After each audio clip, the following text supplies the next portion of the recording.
Where is Eazy-E? Ah, there he is. Look at him. And let me say that you are one bad, and this is okay to say because he's a niggas with attitude, one bad niggas, right? All right. There you are. There he is, Eazy-E. What? Take a seat. Well, at least you're not in trouble with the law. No. Eazy-E. Or are you running? Are you on the run? Did you see Flavor Flav, the rap star, the great rap star? Flavor Flav was arrested last night. Is that right? Yeah. Now he was arrested for what, Robin? He brandished a gun at a neighbor, apparently, in a dispute over a woman is all we can sort of ascertain at this moment. Right. And then yesterday, it was who was in trouble? Tupac Shakur for doing what? For shooting 2 police officers. Now, what are you going to do to top these guys, Eazy-E? Nothing. Stay out of jail. You're going to stay out of jail. Were you ever in jail? Were you ever in jail? I don't know. Yeah, come on, you know if you've been to jail. You would know if you've been to jail. It's not something you forget. Well, you know, a lot of the rap stars haven't been to jail. In a way, it looks bad that they haven't. You know, that was the plot of a movie, CB4. Yes. These guys decided, you know, we're not getting anywhere being straight-up guys, so let's pretend to be gangsters and say we got records. Someone like Dre, right? Right. Yeah. Dr. Is he Dre. pretending to have a record? Pretending to be a gangster. I mean, he was from a group called a World Class Wrecking Crew back in the days, and he used to wear lipstick, lace, eyeliner, biker shorts. Oh, and really? sequence dresses. Let me ask you something. Now, let me understand the rap world a little bit, okay? By the way, let me just say salam alaikum. Whatever that is. That's, what do you don't know He's salam not alaikum? Muslim. I don't know all that stuff. You're not into that? No. Oh. He doesn't know anything. I don't think you're hitting the right note. I'm blacker than Eazy-E. With this brother. Yeah, this brother doesn't understand anything. You say salam alaikum, you're supposed to say alaikum salam, my brother. Whatever. That's right. Anyway, let me Peace. Let me speak some African to you. Ungawa kriga bundula chita. Do you know what that means? Boy, I'm more black than you are, Eazy. That's right. That's what it means. Kiss my ass. Kiss my big black ass. That's what it means. You're supposed to say peace. Peace. Do you ever say peace? Nah, that ain't me. You don't do that either? That's like some East Coast stuff. Peace. Peace. Yeah, I don't do that myself. Big rift between the East and the West Coast. Yeah. We don't care too much about peace. Eazy-E, you have, let me give a little history, because people will find this fascinating. Let me give the history. Okay, go Robin. ahead. There was a group called Niggas with Attitude. You like saying that name. I love that name. Niggas with Attitude. That's a great name. N-I-G-G-A-Z, am I correct? Right. All right. Eazy-E was in it with some dude named Dr. Dre. Yeah. Not the big fat Dr. Dre on MTV. That guy's a clown, a buffoon. Well, you can see Dr. Dre's videos all over the place. Right. Dr. Dre is this guy who was in Niggas with Attitude. So how did you meet Dr. Dre? And how did you meet Niggas with Attitude? In the ghetto? I formed Niggas with Attitudes. Could he get on the mic? He is on the mic. That's the sick part of it. Oh. He's got a very soft Can you voice. hear? Can you hear? There he is. You know, a lot of these... Dr. Dre, I took Dr. Dre from a group called a World Class Wrecking Crew, which he was a good producer at the time. Right. Which they used to do love songs, like ballads and techno music. Right. Did they have any hits? They had a song called Fly, Cabbage Patch, He's Bionic, Surgery, and had one called Turn Out the Lights. So in other words, you picked him to be in Niggers with Attitude. No, I picked him as a producer. A producer? He wasn't even in Niggers with Attitude. And then we put him in the group, you know. So who was the number one nigger in Nigger was with Attitude? Were you the number one nigger? Head nigger in charge? Yeah, head nigger in charge. Okay, it was me, Ice Cube, MC Ren, DJ Yella, and it was Dre. And Dre. Okay. Yeah, Do you understand, Robin, now there was a group and that Dr. Dre was the producer? Uh-huh, I got it. And that Eazy-E chose him? Yes. For Niggers with Attitude? I gotcha. And he never was originally from the streets, so he never was into the gang thing or whatever. He was no pop locker and stuff like that. He was no gangster. Never. All right. Were you a gangster?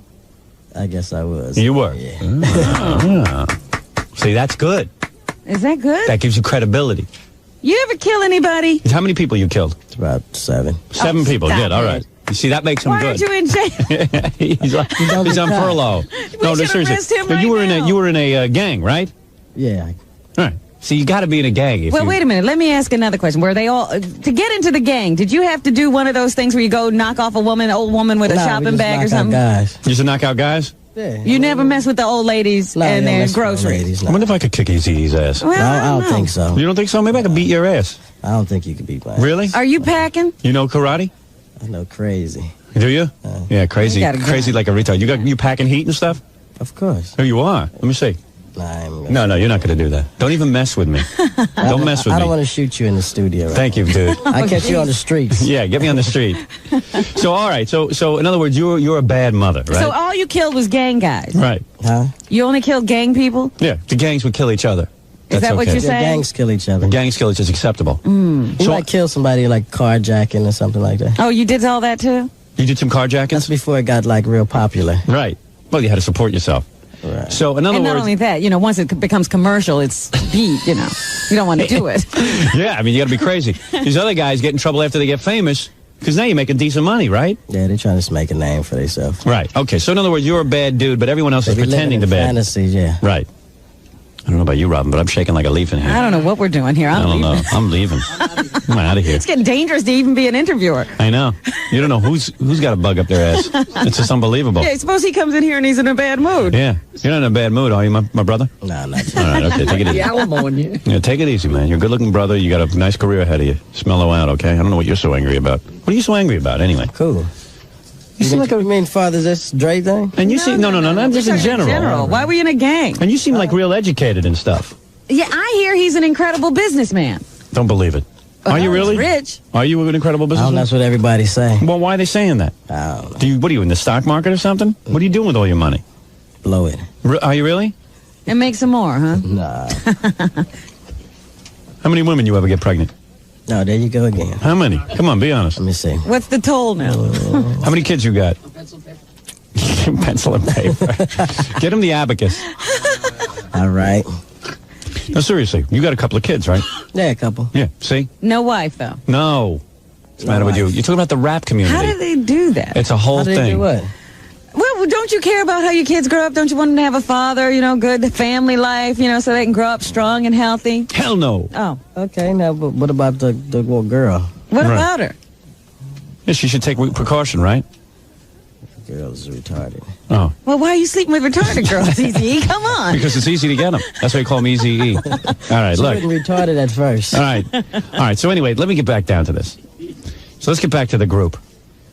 So you're in the group, Niggers with Attitude, and you guys are going along, and then all of a sudden, everyone breaks up. Everybody got egos. Everyone got big egos. Well, according to Dr. Dre, now, I'll just give you his side of the argument. Okay. How do you know his argument? I read. Really? What was his side of the argument? Eazy-E owes me money. If Eazy-E owed him money, why didn't he sue Eazy-E? I don't know all that. I'm just telling you what he said. I was in on Dre's deal on his new album. I was in on his deal. So everything that Dre does for the next 6 years, I make money off of it. As far as he being an artist and a producer. Oh, so anytime he makes him money, why wonder you're money off of it? No wonder you're a good businessman. So in other words, even his talking, he had to find somebody to talk about that people would listen to. So you're saying that he's bad mouthing you, but meanwhile, you even make a piece of his new album. Of course. Oh. For the next 6 years. Really? Yeah. Oh, you are a good businessman. Yeah. God. How'd you manage that? Now, why would he sign something like that? He had to. He was signed exclusive as an artist and a producer to me. I see. Okay, so now let me get this straight. And you had your own record company, right? Yeah, I still do. Ruthless Records. Ruthless That's Records? what I'm telling you, Howard. You don't realize. Maybe you are a good businessman. The hell do I know? Everybody tell you that, I guess. You're a badass. How'd you know all this stuff? How'd you know to start your own record? Because he studied. How do you start your own record? Because he studied law between murders and knocking up women. All right. Where'd you get the money to start a record company? I got this money tree in my backyard. Right. Robin, is it just me, or do you feel the entire world crumbling beneath yourself? I just see that this is Rome and this is the end. I feel the world just collapsing. But here it is on the Billboard charts, the number 5 album entering the charts, Eazy-E. Is that the rap? That's the Ruthless pop charts. It's Yes. number 1 on the R&B chart. Is it right? It's number 1 on the R&B and number 5 on the pop charts. Wow. Now, Now, how you come- know all white kids are buying your records. And the name of the record, now how come it says Dr. Dre on this? Oh, the name of the record is called Dr. Dre Killer. Really? And the whole record is about your hatred for No, Dr. not Dre? the whole record. This is about 2 songs on there. It's about how you don't like Dr. Dre. That's how he's portrayed to be a gangster, and he never was from the streets of Compton, and he never was into nothing. All the stuff that he's saying is like a fantasy, you know. Oh, I see. I gotta in other words- tell I'm you talking about studio gangsters. So in other words, if somebody wants to be accepted by a lot of the black kids, you got to say you're from Compton. And you're claiming They this... tried to say they're from Compton. Right, and you're saying, hey, this guy wasn't from Compton. Basically. I see. He's a studio gangster. I got to tell you In other one words, funny story about I am Dr. more... Dre. But excuse me for one second. What? I am more of a gangster than him because I grew up in Right. Roosevelt. Right. Please. I'm a gangster. A gangster has to belong to a gang and I do was in a illegal gang. things. I had a gang. Oh, please. I was in the 5%ers. It was a Muslim he group. He never ran with no gangs. He don't even know any. Basically, he didn't know nobody from the streets. Is that right? So you write about this because you're upset with him because he's saying bad things about you. No, he talked a little trash about me, so I'm just letting him have it. I'm telling the real. I see. See, he talking about fantasy stuff, and I'm talking about him because I know him personally. And everybody around me know him. Just he can fool everybody on the East Coast and the Midwest. Right, but he can't fool you. And anyone who listens to your record now will be in on the real thing. All I do is go back and buy his old stuff and see him wearing his lipstick and mascara. He had an album called Wrapped in Romance and stuff like that. Well, where can I get that? You got to find it from the old record store. In the cutout bin or something. With the lipstick on. Is this a show business feud, would you say? No. If you saw him, would you kick his ass? Would you guys start fighting? Yeah, I just want to slap him. You do? Yeah. I see. Let me just tell you one funny story about Dr. Dre. You know, he had one house, apparently, that he used just to throw parties. Yeah. And it burned down. He's still right around the corner from me. He is? And you don't see him? Yeah, I see him every time he ducks his head down. Oh, he ducks his head when he sees you. Because can you beat his ass? If you were in a fight, would you win? Yeah, I'd kick his ass. You would kick his ass? He's big, though. That don't mean nothing. He looks bigger than you. Do you know karate or something? I told you I know crazy. Really? Well, anyway, his house burned down because they left the barbecue thing No, on. that was an insurance job. An insurance job? Yeah. Well, you don't know that. You can only guess. I know. I mean, you gonna be up there still partying while your house is set on fire? Really? And you don't know your house is on fire? Oh, you got a point there. Maybe. Who knows? I went around there to his house when it was on fire talking to him. He eating ribs. Really? Well, obviously, even in the rap world, Robin, there's tremendous problems. I see. When I come back, I will sit with this brother, a man I am proud to call brother. If he is in the peace movement now. You know, they have these big conventions of all the gang members. No, that's nonsense. There's no peace. If you're in a gang, you have to kick ass. Would you kickbox Dr. Dre on my New Year's Eve special if he agrees to it? Yeah. You would? You would have an actual fight with him? Hell yeah. Whoa. But he's not going to come near you, is he? Will he come near you, or is he a pussy? I think he a pussy. Really? I know he a pussy. So you're saying that you would accept that challenge New Year's Eve? Yeah. Oh, yes. Oh. Hell yeah. All right, well, I'll try and arrange that. I will contact the Dr. Dre forces. You set it up. All right, I will set it up. I'd kick his ass all over this. Would you kickbox Malika Kinnison if we can't get Dr. Dre? Dr. Dre? Who's that? You'll just show up. I'll show you what it is. You fight whoever we break. Now, you want Dre. You want to take him out on New Year's Eve. Yeah. All right, very good. That would be an interesting match. Well, let's see if he is a pussy or not. I will make the contact, and if he is a pussy, I will inform everyone. Okay. All right, very good. All right, we're going to take a break, and when we come back, I will. Eazy-E is a fascinating man, and now in this kickboxing, no weapons. That's cool. Yeah, no weapon. You can't pull out an Uzi. Anyway, just whip his ass with those two hands. Yeah. All right, I'll whoop his ass. How old is Eazy-E? I forget. He's 24. Yeah. I don't remember. I'll beat his ass with these. Who's your girlfriend now? You ever go out with white girls? Dre is your girlfriend? Is that your That's my Mark and Brian and my? You got two. They're my two dogs. Oh, I thought you killed him. Well, we did, but they're trying to make a comeback. I got to make sure that doesn't happen. Rising from the. They're rising from the like vampires. Using all my old routines. All right, why don't we take a break? When we come back, I'd like to find out who's in your entourage today. Who's that woman with you? Is she your girlfriend? There's a woman out there with you. She from Relativity. Oh, she's from the record company. Yeah. And who's the big bodyguard? The little guy? That's no little guy. That's my little brother. Who's that big brother out there? My little brother, Big Ron. Big Ron? Yeah. Eazy-E is here. He's very excited. His record is number 5. Do you know how many you sold? Nah, not really. You don't even know yet. They keep selling every day. What's the stuff on your hat mean? You're wearing some kind of black symbolism on that hat. What is that, a black hat? Yeah. What does that mean? What does it mean? Some hieroglyphics. No, what does that mean? Egyptian? I don't know. You don't even know what your hat means? Say Raiders. Well, the Los Angeles You can't Raiders? read, man? No, I don't know what that says. All right, why don't we take a break? And when we come back, I'd like to know about his entourage, Eazy-E. All right. And then I'd like to listen to this record where he makes fun of this guy, Dr. Dre. I will analyze it. All right. Right after these words. All right, we're here with our friend Eazy-E. He's very excited because his album is on the, the Billboard 200? Mm-hmm. His debuted on the pop charts at number 5 and number 1 on the R&B chart. And you call him friend. Well, if he's doing that kind of business, of course he's a friend. As soon as he slows down, we'll drop him. So that's show business. What's the title of it? The title of your new album is Dr. Dre. Killer. Dr. Dre Killer. Yeah. Killing off all studio gangsters. Well, that's the thing. What Eazy-E is saying is, listen, perpetrators. If you're the real deal, you say so, but you cannot pretend He claims that Dr. Dre is one of these studio He's gangsters. a pretend gangster. Yeah, he can't even get a pass. I don't know. I watch him on MTV, and I get scared by him. He looks pretty scary to you, huh? I would think he was a real gangster. I think it's that Snoop Doggy Dogg who's scary. Snoop Doggy Dogg scares me. Do you know him? Both are scary themselves. Do you know Snoop Doggy Dogg? Yeah, I know him. Is he a gangster? Yeah, I ran up on him one day and his tail went up under his ass. Is he a gangster?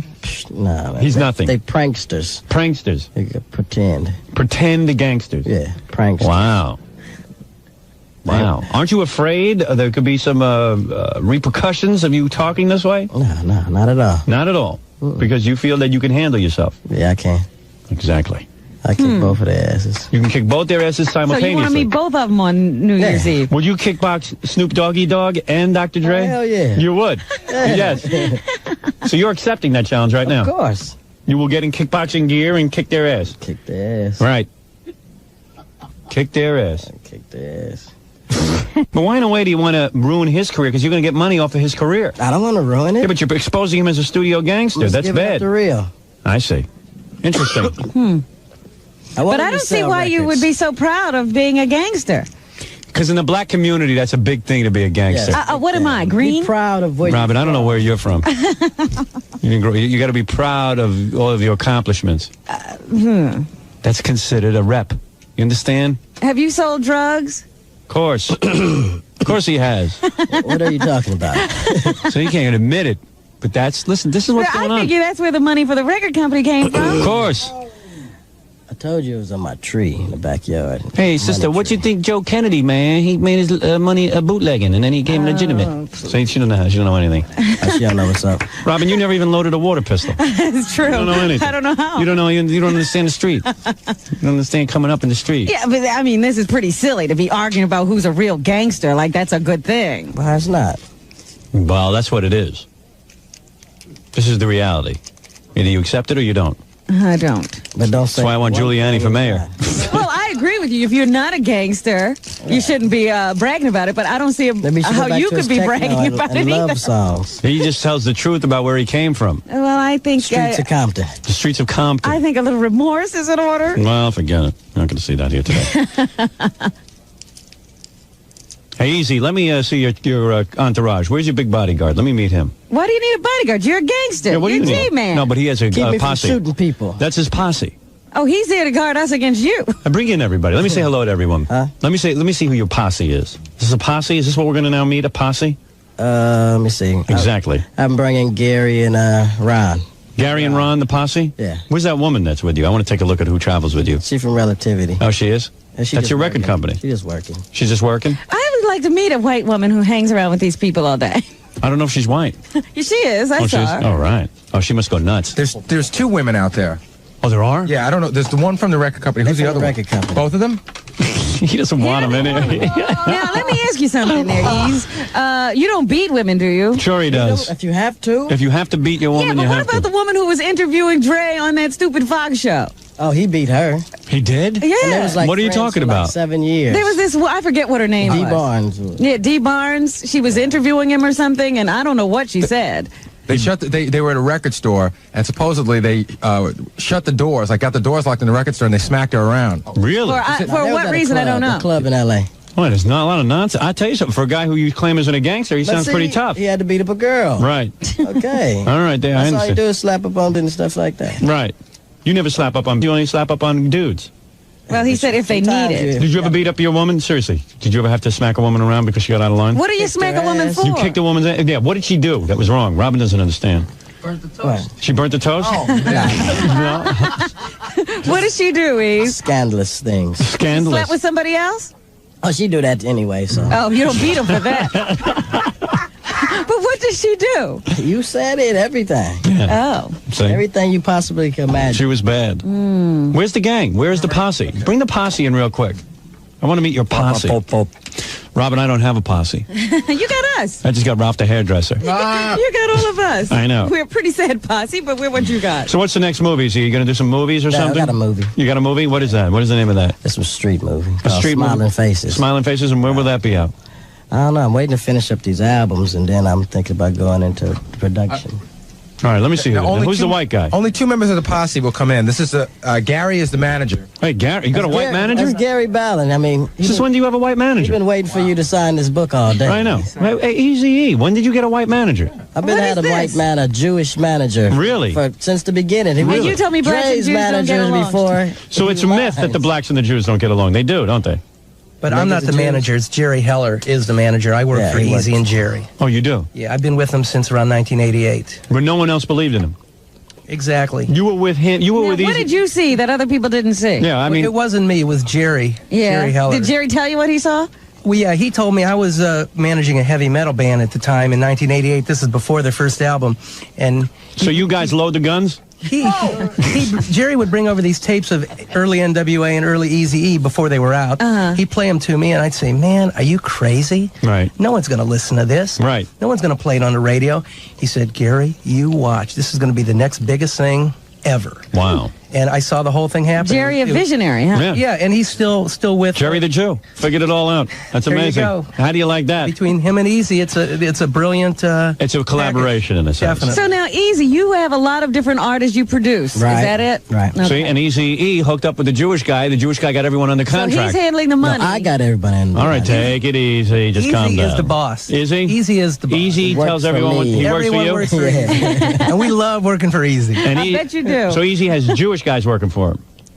I got black guys working. All for right, me, take too. it easy. But you let the Jewish guys handle the money. Right. Are you nuts? And who's this beautiful woman over here? That's Make sure I get the money. That's Sarah, the cute white chick from the record company. All right, Sarah. Now, Sarah, you travel around with the brothers all day? A little bit, yeah. A little bit.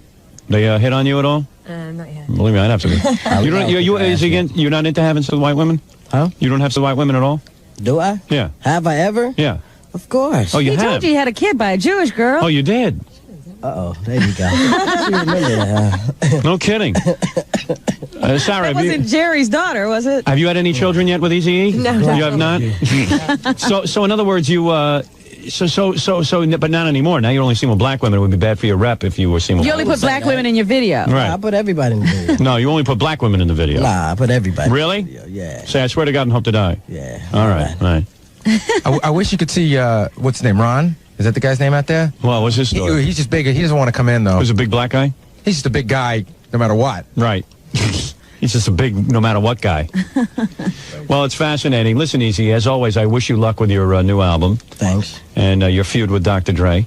We would like to see you on New Year's, actually. I would. I'd be, And you are saying that for our New Year's Eve pay-per-view special, you accept the challenge. You would fight Dr. Dre. Right. In three Absolutely. rounds of professional kickboxing. Right.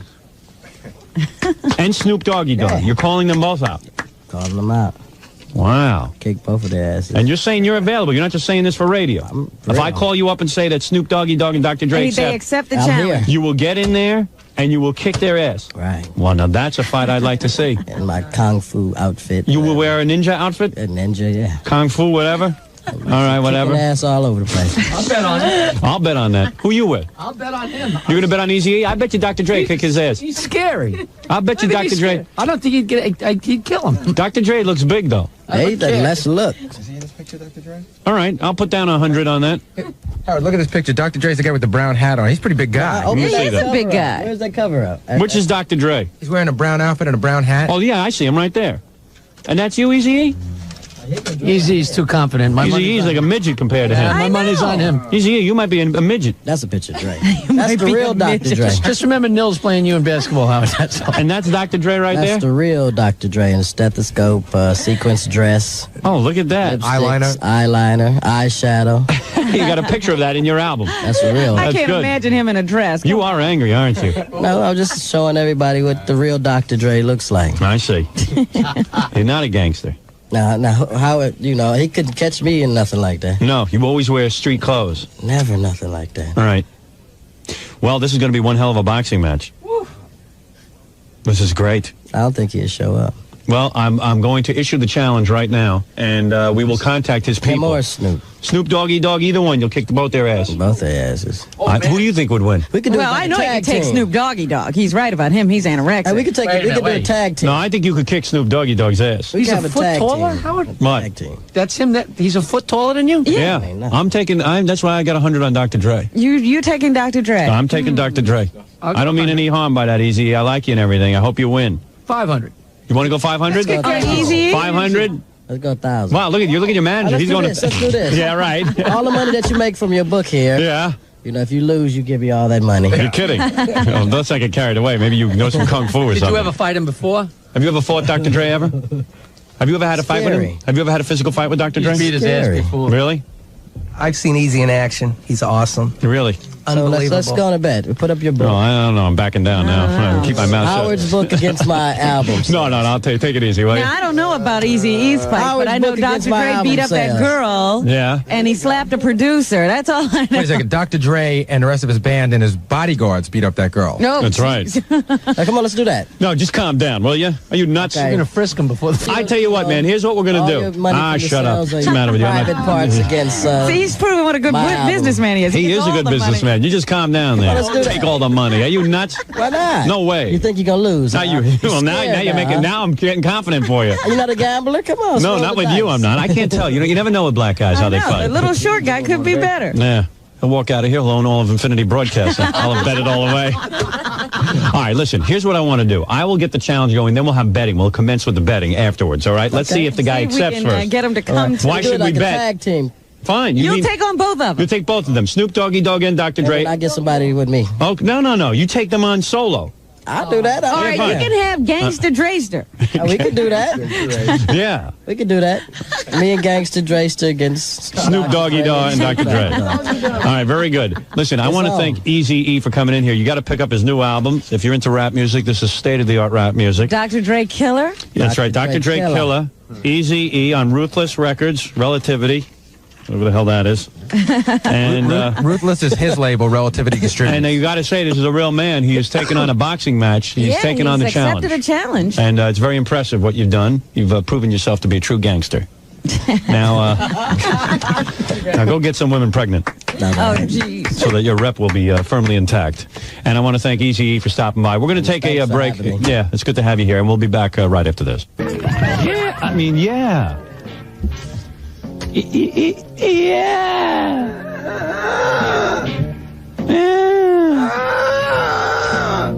TDK tape is great. Oh, yeah. TDK tape is really good. Wow, it's fantastic! TDK tape is so good that you can't tell the difference between TDK and CD.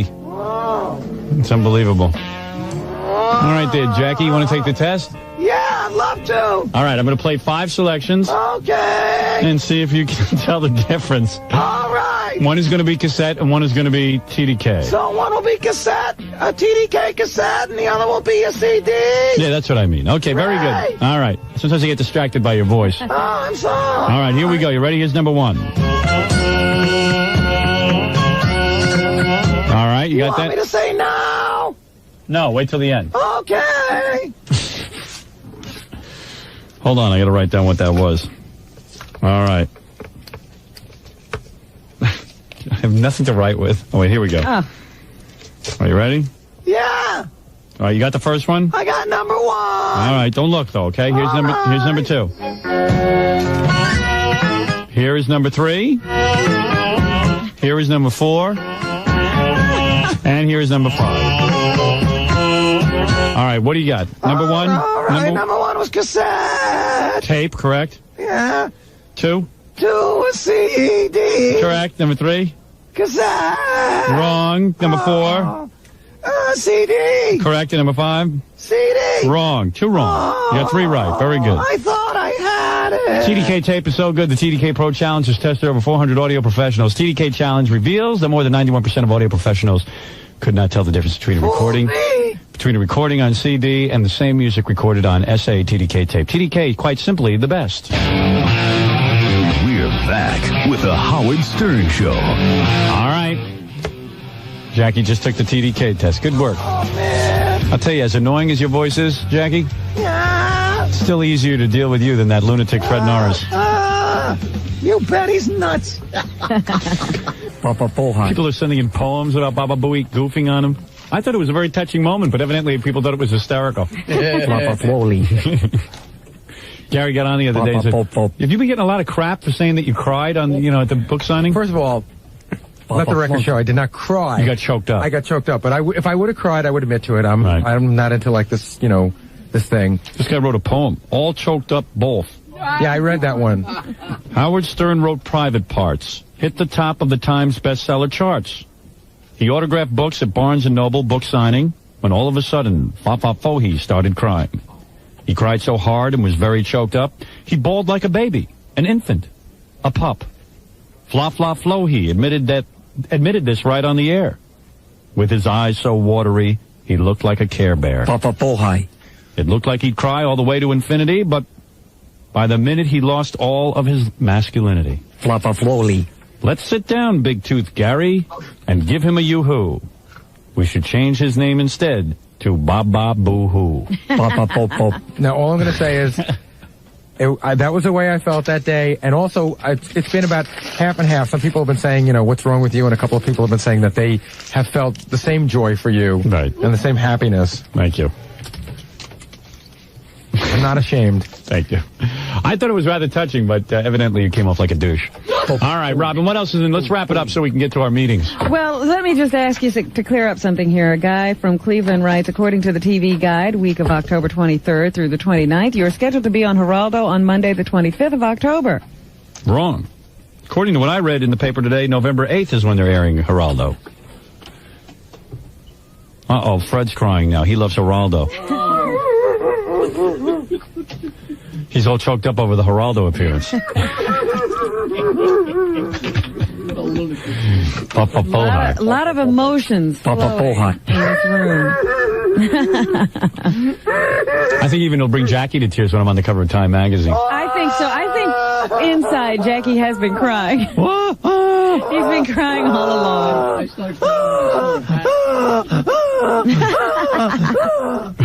All right. You just can't hear it. He goes home. Right, he cries to Nancy. All right, what else is in the news, Robin?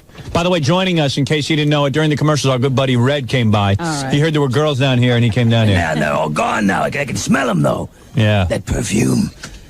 You can smell the perfume. If you don't mind, Robin, Red will sit in for the news as well. I don't care. All right. Got any news about Meatloaf? Nope. River Phoenix? Yep. That's kind of sad. I don't know why. I guess whenever I see a good-looking guy... 23-year-old guy, Howard. Who had everything going for him. Oh, so what? I'm reading in the paper how women followed him everywhere. This is your fantasy. Well, I wouldn't take drugs if women followed me everywhere. Who knows if he took drugs? His brother said when he called 911 that he thought he took Valium or something. How would anybody know? They're going to do an autopsy today. Of course, the toxicology always takes about 3 months to come back. Because they probably won't find anything on the autopsy. It's very weird. Because it's very unusual for a 23-year-old healthy guy to just collapse walking out of a club. They said that he had gone to this Viper Club, which is owned by Johnny Depp. Yeah. The other actor from Edward Scissorhands. Yeah. He looks like River Phoenix. I thought they were the same guy. Really? You thought so?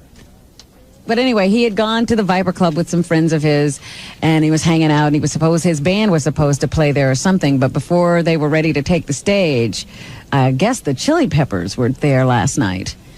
And they hadn't finished their set, and I guess River was acting strange, according to friends, and they decided to leave. And then when he got out the door of the club, he just went into some seizures, had several seizures all in a row. Cool. And for a while, they said nobody even did anything about it. They just looked and said, there's River Phoenix having a seizure. Isn't that cool? Cool. Seizures are cool. Stepped over him, walked by him. Then finally, some of his friends and other people came to his aid. They said Christina Applegate from Married with Children had, a fit of her own when the ambulance showed up. Cool. Was she dating him or something? No, she was just there and she saw what was going on. And maybe she saw it like She thought it was a new dance. Maybe she saw that he was getting all this newspaper attention. And she figured, I'll throw a fit too? Yeah, maybe I'll have a seizure and I'll get in the papers also. Everybody's having a seizure, huh? Cool. So anyway, they said he was in cardiac arrest by the time the ambulance got there, and then they rushed him to the hospital and declared him dead at about 2 o'clock in the morning. Seizures are cool. He had done about 11 films in his short career. They say the young man started performing at the age of 5 on the streets of Caracas, Venezuela, where his family had gone. His mother and father were missionaries for some group. That's cool when your parents are missionaries and you're in Caracas. And he and his sister used to sing on street corners. That's cool, performing on street corners. And then he wound up being picked up by the TV show 7 Brides for 7 Brothers when he was... I don't know how old he was, but it was about back in 1982 or something. That's cool, getting discovered so young. How come none of this stuff ever happened to me when I was coming up? Just not in the right place at the right time. River. Which is what River Phoenix said had happened to him. Red River. So anyway, we have a few of his words. Here is River Phoenix. Okay, here he is, River Phoenix, in what will be his last exclusive interview. I feel very honored to be a part of this tradition of filmmaking. And I also feel very thankful that I've been at the right place at the right time and applied myself and took my work seriously enough to get somewhere. You know, I'm grateful for all the support and for an open ear, you know, with the public. He sounds like he's on something. Well, you know, everyone kept saying yesterday that he always said that he didn't take drugs. But you know how far that goes. He couldn't handle it. Everybody says they don't take drugs. Musicians never take drugs. Here he is talking about the meaning of his name, why his parents gave him the name River. Because they were crazy. They were on drugs. Why would you do... River and Buzzard and Orbit. What were them kids? Yeah. He had a brother named Leaf, a sister named Rain. Rainbow. Another Dirt. Brother named Liberty, and somebody named Summer. Summer's Eve. Peach. Because the parents knew about douching.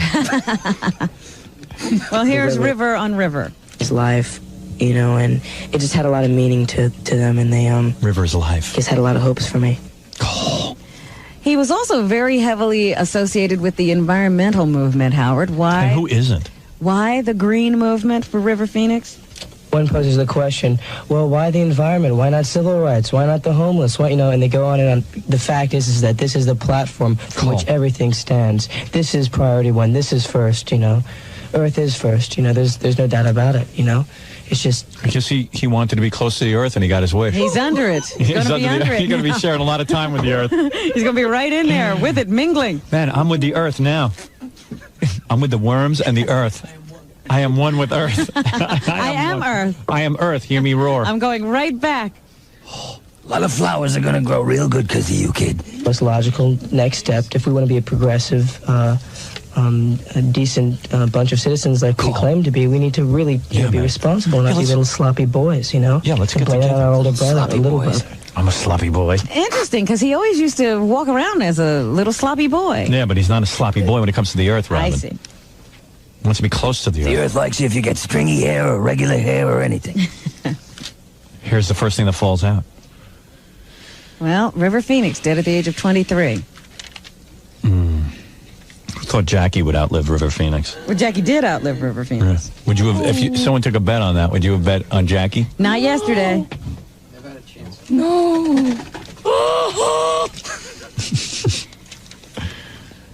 You got the 911 call if you want to play it. Oh, yes, I forgot all about that. This is a little bit of his brother making the call to the police to get his brother some help. Who is this, Rain? Leaf. Leaf? Rain is a girl. Oh, Leaf Leaf? is a boy. Leaf, Rain. Cool. If he was on drugs, who gets custody of his drugs? Okay, we have help on the way, all right? I know. I thank you guys. Okay, where's your brother right now? He's laying on the cement. Is he breathing? I don't know. The last I checked, they said he was breathing. This is like every Friday night at Jackie's house. Yeah, they have to make one of these calls. Yeah. For somebody there. Nancy! Nancy! Nancy's not breathing! Oh!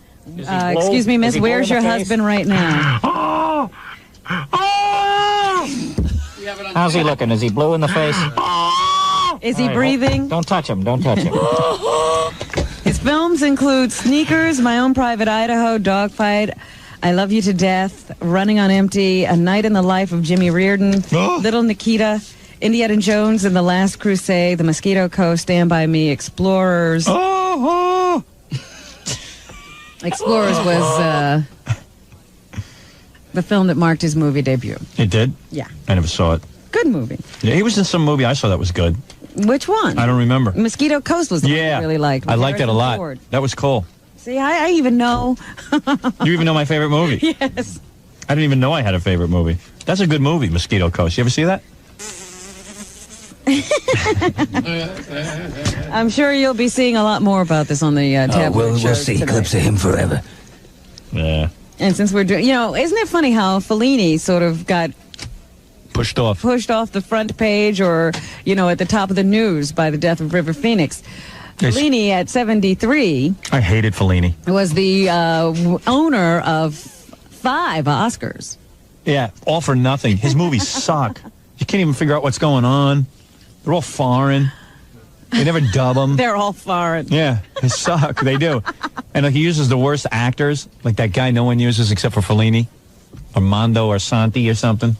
Mastriani. Yeah, Marcello Mastriani. Mastriani's been used by a lot of people. How dare you? I can't stand him. An old jerk. Well, Fellini himself said his favorite way to cast a movie was to just ride the subways in Rome. Yeah, it looked it all. You and then, like, some movies, he wouldn't move the camera. Like, the actors had to move around instead of the camera, which was horrible. Big visionary, yeah. Yeah, and did you ever see that 8.5? Yeah. I've never seen one Fellini film. Oh, I've seen them all. And I love film. And I'm telling you, go see any of his films and you'll kill yourself. Like, it's how sort of glum the human condition is and stuff. Right, and there's always dwarves and fat women. Circus clowns. Yeah. Looks like a Jackie's 4th of July party. I've seen a Fellini film. I've been to a Jackie party. Do you know why that movie was called 8.5? Why? That's how many minutes you last through it. I dare you, 8.5. Yeah, I like to see you go longer than 8.5. They're the worst movies, and nobody admits it. They gave him awards, Howard. Yeah, you go to college classes and stuff, and everyone's sitting there talking to him, kissing Fellini's ass, Right, and I'm brilliant. and interpreting them and saying they have some meaning. It's a joke. The movies suck. Movies are supposed to entertain you, not make you sit there and think and make you work hard to understand them. I don't know, man. I don't get it. Well, this is some tribute. Fellini. Fafaloni. Fafaloni. Fafalini. Fafafini. You know, the most he really interesting sucks, thing, man. though, Howard, is this, the curse of the Lifetime Achievement Oscar. Yes, it is. That's true. He walked onto stage. I mean, I could understand the guy who got it in bed that year died. Yeah, right. Shortly after the he Indian got dude. it. But Fellini was walking around. He was fine. They handed him that Oscar, and now he's gone. They always give it to you when it's too late to That's enjoy a it. bad sign, getting that Lifetime Achievement Award. Yeah, don't give that to me. I don't want it. Whoever thought River Phoenix and Fellini would die on the same day? On the same day. The same year. But I really mean it. I'm not saying it to be shocking or funny. Fellini sucks. He does suck. He sucks worms. Man, never mind those two. What about the Giants and the Jets? Well, I was going to get to that, but first I wanted to talk about the elections. You know, in the paper yesterday, in the Daily News, they had a number of different kinds of psychics, people who read crystals, numbers, what'd they all say? kinds of things. It was sort of split between the psychics. I think they had maybe 3 that went for Rudolph Giuliani, Yeah. and the rest said Mayor Dinkins was going to win again. And were all those black psychics? Dionne Warwick. Dionne Warwick, that commercial is the best. The infomercial, where she's sitting there and getting information from a guy in a bowling shirt. Did you see that? No, I haven't seen the latest one. The latest one, Dionne Warwick goes, she's talking to that lady who's the head of the Psychic Friends Network, the one who was in here. What is her name? I don't know her name, but she comes out and she's like trying to look all, and she says to Dionne Warwick, she goes, Dionne, I have the name of a fabulous new psychic. And Dionne goes, ooh, it sounds like you're ready to give us a reading. She goes, yes, can you think of anyone in this room who might want a reading? Dionne goes, yes, I can. It's me. Like they didn't plan this. Yeah. Then she walks over to the table and there's a big fat guy comes out in a bowling shirt. What would you expect psychics to look like? I don't know, not that. Looks like me. And then all of a sudden he starts, your next album is going to go, not gold, platinum. He didn't tell her about the day one piece they're doing on her tonight? No. What's that? Well, they're Scandal. investigating the foundation she started after That's What Friends Are For brought in all this money. You know, she made that song to raise money for AIDS. Yeah. And then she started this foundation. And Day One did an investigation. Turns out only 3% of the money Oh, boy. generated by all of that ever was returned to any charity. And that means about $60,000. Meanwhile, she collected like $2.1 million. And when all was said and done and the foundation was dissolved, they owed people $2.8 million. Cheat. She's a cheat. And Well, that's all alleged. Psychic didn't tell her anything about Somebody's that. up to No. monkey business. Monkey business. Mama monkey business. They say that Mama Dion is monkey still business. running around giving concerts in the, you know, under the guise that, you know, she's supposed to be generating money for AIDS, but they're all for profit now. They're not charity events anymore, and they're still losing money. Well, what do you think they did with the money? Well, they're going to claim that, you know, there was a lot of extravagances, you know, chauffeur-driven limousines, and all kinds of things. I see. That ate up the money that was Live the supposed to high actually life. be being raised for charity. Nostril reduction surgery. Well, she didn't have that. She definitely did not have that. Does she have the biggest nostrils? You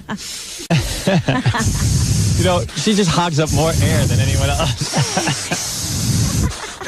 Well, that's why she sings so.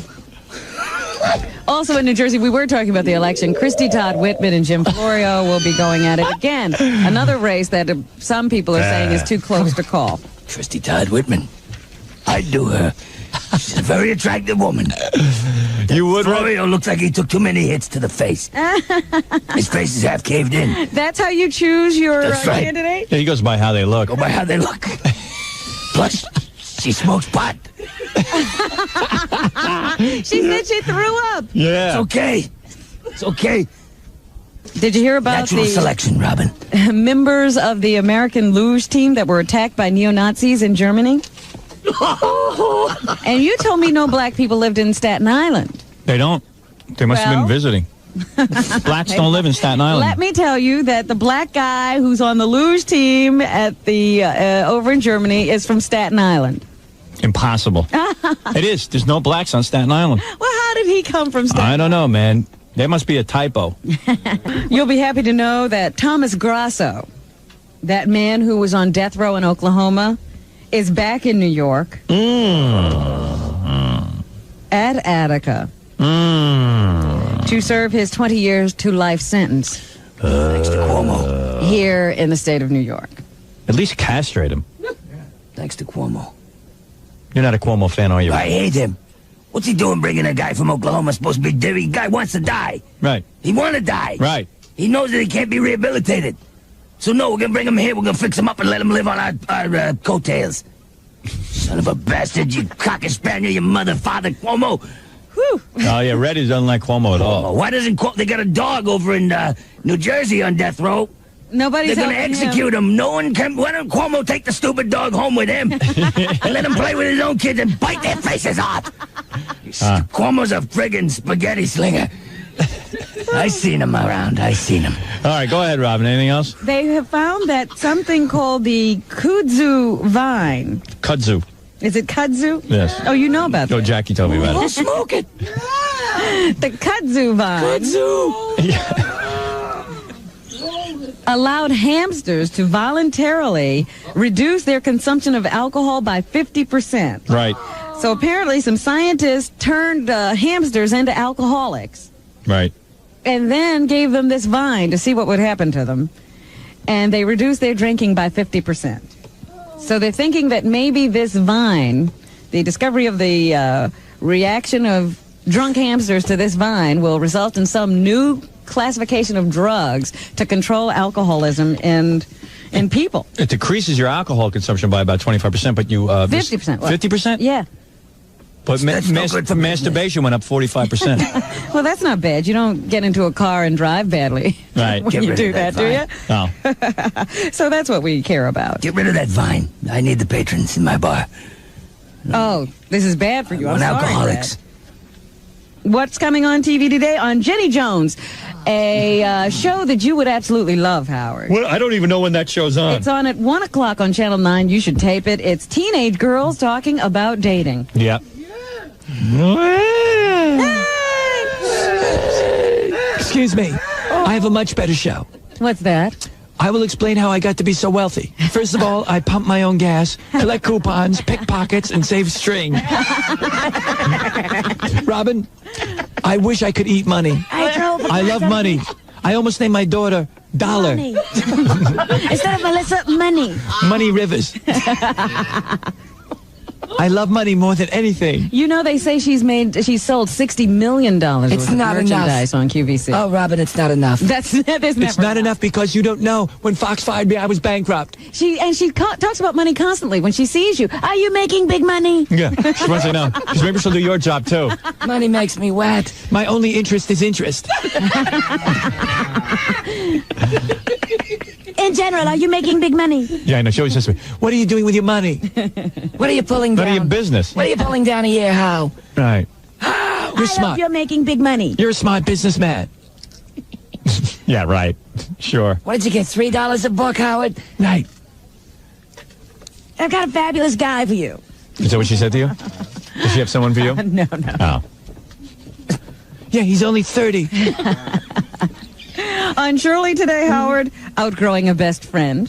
I don't know what Shirley is, so keep going. Another one of these shows. There's been Shirley. one of them. Hemphill. Shirley Hemphill show. On Geraldo, mothers and daughters who end up with the same guy. Hey, that's normal. Yeah. A lot of people can relate to that. There are not enough men in the world. You have to pass them down. On Donahue, a new infidelity survey. I guess so you can figure out if your husband's cheating on you. Every husband cheats. I'm telling you, I'm the only one that doesn't. No, they say it's a lot lower, that percentage, than you think. They say only 15%. Okay. Keep dreaming. And parents dealing with teens who spend too much money on frivolous extravagances will be the subject of Oprah this afternoon. And I will talk about how I like to break open piggy banks by squeezing them between my legs. It's better than... The Channel 5 movie tonight is Ghost Mom, starring Gene Stapleton, the woman who was Edith Bunker. And on Channel 4 tonight, the movie House of Secrets with Melissa Gilbert and her boyfriend. That's the one where I guess they were at the Mardi Gras. Yeah. And somehow somebody gets murdered. Shh, it's a secret. House of Secrets. She's got her big boobies on there, prominently displayed. Her new big boobies. She's getting married to that guy. You know, I had him on E. I had Melissa Gilbert and Bruce Boxler right there on my E show, and I said to him, hey, why don't you propose to her right now? It'll be exciting television. You're in love. He goes, oh, no. And she's like, no. On Larry King the other night, they get on there, they announced their engagement. Oh. Bastard. So they did it right after your show and announced it on Right. Bruce Boxleitner. She'll divorce him within 3 months. How long do you think it'll last? Not long at all. She'll be bored with him. Old man. Baba Boxleitner. Baba Bruce. She had the hots for me. I could have gotten her. I'm telling you, Robin.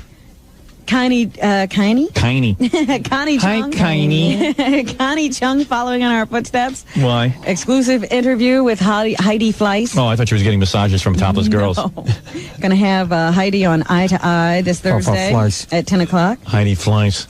And too bad to Glenn Fry. After one airing, South of Sunset is going to be canceled. It went south. Richard Lewis laughs at Glenn Fry. On whether the 5 episodes that have been shot already will be shown. Wow. It's gone. It's out of here. It's out. Did you hear I said Richard Lewis laughs at I heard you. Okay, thank you. Thank you, Jackie. Excuse me. Try the veal. I'll be here all week. And here is where is he the governor of? Let me look at this. Just give me the name. I'll tell you where he's governor. I don't have. I memorize all governors. Is that right? Governor River Phoenix? No. Governor Norris? Mars. Anyway, that governor who decided that he didn't want Beavis and Butthead coming into the governor's mansion. Ohio. Was it Ohio? Yeah. Iowa or Ohio? I think it was Ohio. I think you're wrong. That's where all the fires were. That's where they make Ohio matches. Anyway, and he's number 4 there. If you got a name, I don't even have a name on him. I know his name. Governor Butthead. Governor Terry. Governor Terry Branstad. That's right. That's right. The Iowa governor. You were right. It was Thank Iowa. You. All right, what did he say? Just is going to explain to us why he decided to have MTV blocked from the governor's mansion. We just think it's a matter of parental authority. That's good. We didn't think the message that show was giving to our 9-year-old was good, and we were seeing some problems, and so we decided to block it off. So who cares? Why announce it? That's a parental prerogative. Yeah, no, he's all proud of himself. He blocked out MTV. Good move. Is that all you can do as governor? I was moving to Iowa in about 6 months, but now I'm not Told gonna. you didn't want to. No, I'm not going there. And finally this morning, this will knock your socks off. Jeez, it's hard enough to find socks in the morning. A British judge is going to determine if Boy George is a daddy. What? Well, how do you figure that? Well, there's some woman who says I believe it. that she once worked for George's music publishing company. Yeah. And that during the time that Boy George was into drugs and all of this other stuff, he impregnated her. What's her name? Ed? Carol Wilson. Oh, Carol Wilson. And she had a son. And I guess Boy George has never paid any child support. Really? Yeah. Wow. The child and the mother live here in America, and he hasn't paid any maintenance for the child. So if a judge determines that he is the father, he could wind up going to jail. Boy. Boy George isn't making any comment. He says he has very little recollection of that period of time in his life. Boy. I think that's kind of incredible that Boy George could be a father. Father. And that's what's happening. Thank you, Robin. Very thorough as usual. And let me just remind you that, I'll remind you what, Robin? I don't know what you want to... That will be here tomorrow? Yes, and also, in some places, they're repeating my Donahue today. Some places you can't even watch Donahue. I don't know. Geraldo, November 8th. There's a lot of different things still going on because of the book. Jackie Platinum Joke Page Martling this Friday night, November 5th at Rockwell Hall at Buffalo State College in Buffalo, New York. For a good laugh, call 976-JOKE. Thursday night, November 11th at Zodiac in Allentown, Pennsylvania. Go try and stump the joke man. Baba Billy West will be at the Tonight Show. November what? 18th. Boy Gary at Bazookas in Piscataway, New Jersey this Wednesday night from 7 to 9 p.m. Signing calendars with the Bazooka Girls. Bazooka. And to get on Stuttering John's mailing list, call 609-546-STUPID. If you're planning a wedding or Christmas party and you need a great disc jockey, it's not too early to call Scott the Engineer's Rocket Entertainment toll-free from any city, 1-800-PARTY-MC. If you want to hire Scott in the New York area, call 718-BAG-5040. Robin, I'll see you tomorrow. Thank you, Billy West, for stopping by today. Bob Billy. Bob Billy. And we'll see you tomorrow.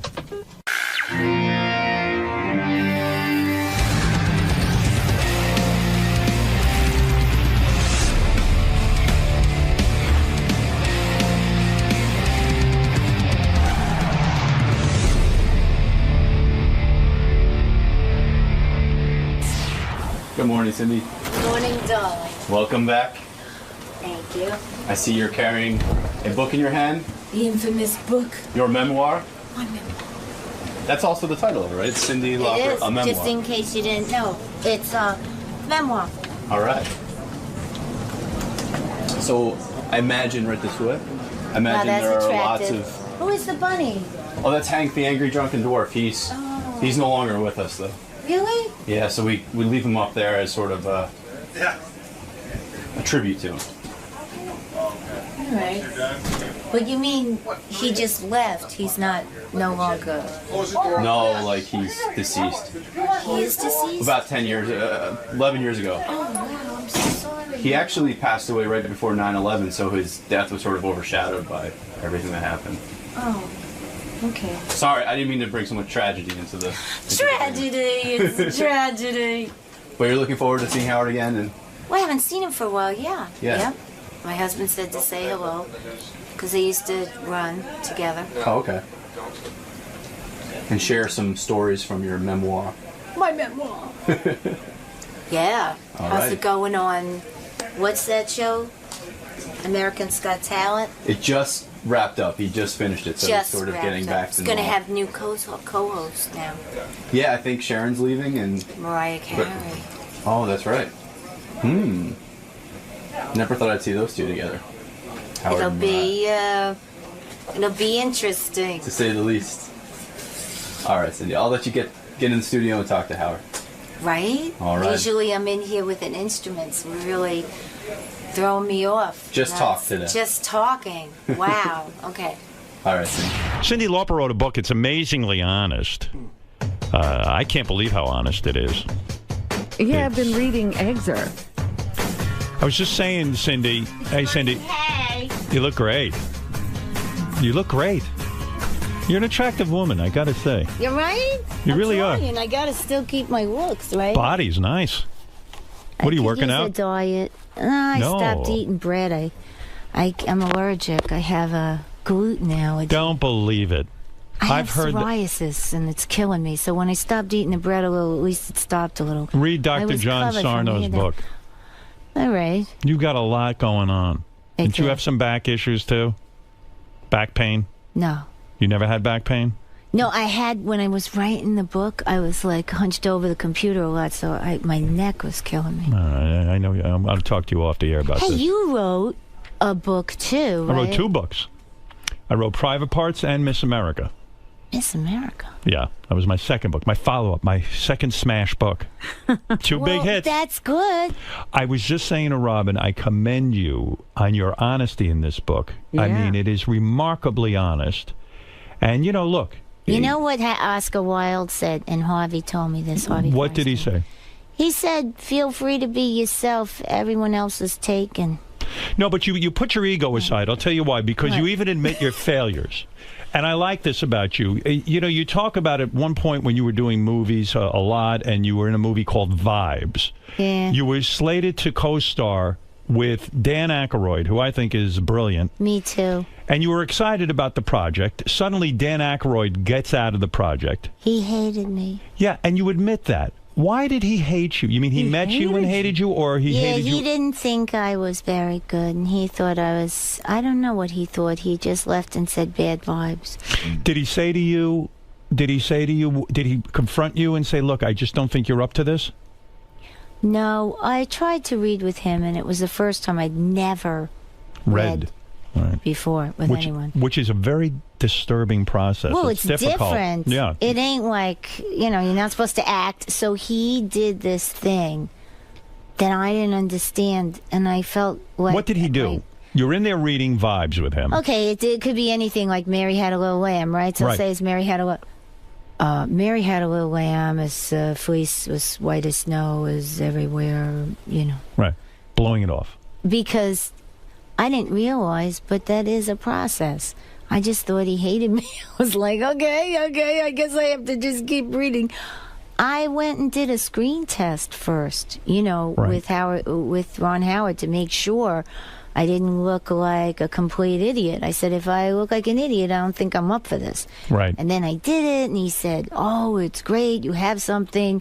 When Ron Howard says that to you, you believe him. If Ron Howard says to you, I'm going to put money into a film, millions of dollars, and you've got it, that you believe that, of course, but yet you didn't believe in yourself. And when you met Aykroyd, I feel like you kind of lost confidence. Well, I was a little heartbroken that he, Then I stayed on the project, I was like, I felt like the bad egg.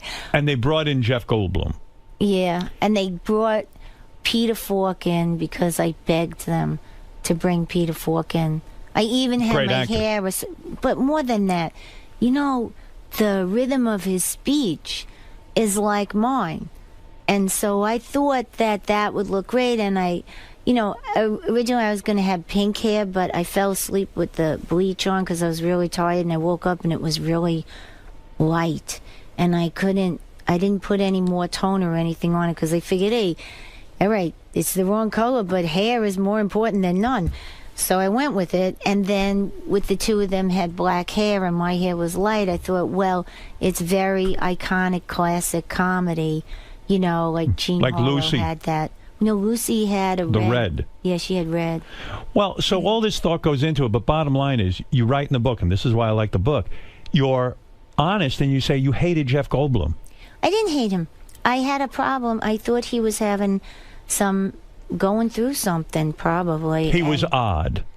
He was odd, but to the point where, look, honestly, no matter who you are, I know you got issues and problems. Everybody got them, but Sure.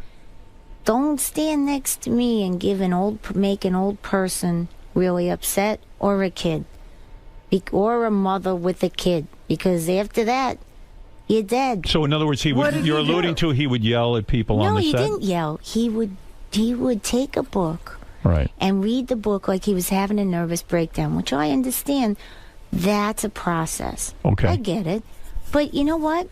don't stand right next to me when they have me standing for the light, and you got to go have a nervous breakdown. It's disconcerting to all the other actors. Well, yeah, and you can't. Rude. And what happened was the older guy kept forgetting his lines, so it was in the rotunda. You know, probably right. You know, with letter like cease and desist. But hey, with Sandy, I don't care. You Right, know, I take know your you best shot. Everybody else did. So you know, I'm standing in the rotunda, and there's this older fellow, and he's supposed to be our boss, and Jeff is having the nervous breakdown routine next to us. So I Right. said to him, "Look, pal, not for nothing. I could notice here that this is you're doing your little method thing." I said, which is fine and good. But why don't you take a walk? Because I asked the guy right in front of me, I said, do you find this disconcerting? And he said, yes. And I looked at him and I said, look, you know, you do your thing, take a walk, and then come back. If you don't, I'm going to have to kill you, and it's not going to be a murder mystery because I'll kill you right here in front of everybody. So the whole thing went Well, kablooey. he always... Well, I thought that was funny, too, but he was always... you know, and what are you going to do? So I there did was my no love best. lost there. I don't care if you don't like me. Who Yeah, but on a cares? movie, you It do sucks. care. It hurt my feelings no matter what. I knew that if he knew what I was going to do, he'd do little crappy things to me all the time. So I was like, yeah, check this out, my friend. Though I walk through the valley, you ever see this T-shirt? Though I walk through the valley of death, I fear no evil, because I'm the meanest son of a bitch in the valley, okay? How do you like that? Because where I come from, we're really mean. I understand you better now because of this book. I mean, I knew you had struggled as an artist and you had rough years, but I didn't know tough childhood. I didn't know how tough. And now, kind of, to read it all in one book, the truth comes out. I mean, you had a miserable, miserable childhood. I mean, It wasn't... There was comedy. yeah, but sure. I mean, there are moments, but for the most part, My mother was terrific, though. your father left. Yeah. How old were you when your father left? 5. 5 years old. He splits. Your mother remarries. Maybe a crazy person. So crazy, he's a pedophile, you say in the book. Well, you see, you're not supposed to say that, and she didn't want to go to the police. You got to understand those times. Even when they had fights and the neighbors got fed up and they called the cops would come, look at all of us, and go on their walkie-talkie and go, domestic violence. How many and kids leave. are in your family? Just me, my sister, and my brother. Okay. And then there was the dog that he tortured, too. It was like... I mean, but when you talk about home life, a guy comes into the home. You say he would spy on you. You would be going to the bathroom or whatever, in the, well, what do you mean? Whatever. It's in the book. It's in the book. Read the book. No, but I'm interviewing you about Okay. your life. Oh, okay. It's horrible. Well, it was tough. The man would drill a hole in a bathroom. He and, didn't. He had a fight with my mother, and he threw her against the bathroom door. Oh. And her wedding ring, which I remember when she first got married, she said to me, she showed me her ring and a dress, and I said, Ma, it's not gold. She said, it's platinum. It won't wear out. And she had high hopes. yeah, and then with that same ring, he had fight with her and threw her into the door, and the ring hit the frosted glass window, and it left a crack and a little hole, and that was the hole he would look through. And you were aware of this. Well, you have to be careful. Yeah, look, I knew what was going on. I knew this, So he spied on you, he spied on your brother, and he spied on your sister. Not my brother. I don't know. My brother was a boy. He didn't say that kind of stuff to my mother, too. He said, the whole threat was he had power and she had none. He would beat up her parents and rape her daughters. And He would say that. yeah, and So then he if would she threaten your tried, mother. yeah, and if she tried to go to the court, he'd drag us on the witness stand and make it look like we were asking for it. Oh, my God. So you had to go testify at... We never did. She never did. That's how she lived. She never did anything. And then I finally left that day, and my brother... You left home. Yeah, my brother, poor Butch, he stayed, and then he learned to get really tough, and when he got big and tough enough, he came home and told him to take a hike. And the funny thing about bullies only like to bully people smaller and with less physical power or power. Yeah, they're really cowards, yeah.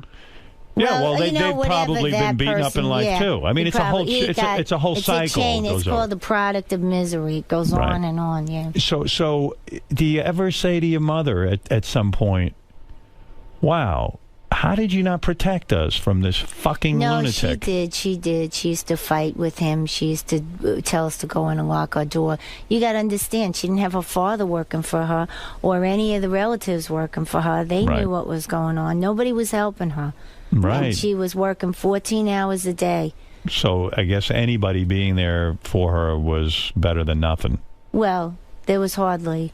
And, you know, my aunt had her struggles. And, you know, let me tell you, you know when everybody talks about that 47%? Yes. Well, fuck them, because they don't know what it's like to be that. It wasn't that your mother was poor because she decided to be a freeloader or something. She was just wasn't having a hard right. She freeloader. was having a hard time making it in life. And she worked hard. And let me tell you Right. about the 47%, Howard. Yes. They pay taxes. They pay payroll taxes. Right. And they probably pay more payroll taxes than that guy who only pays 11%, who's Well, rich as you're the talking day about is leverage long. buyout guys. I mean, they, you know, that's a whole fishy business in itself. Yeah, but you know what? Or the elderly who paid all their life. Or there's a lot of little sections of that 47% that you'd be shocked about. It shows a naivete on his part. No, it shows an arrogance and a lot of stupidity. But the man must be a genius, because they always get these genius people that say the most ridiculous things and say, "Hey, elect me. I'm retarded."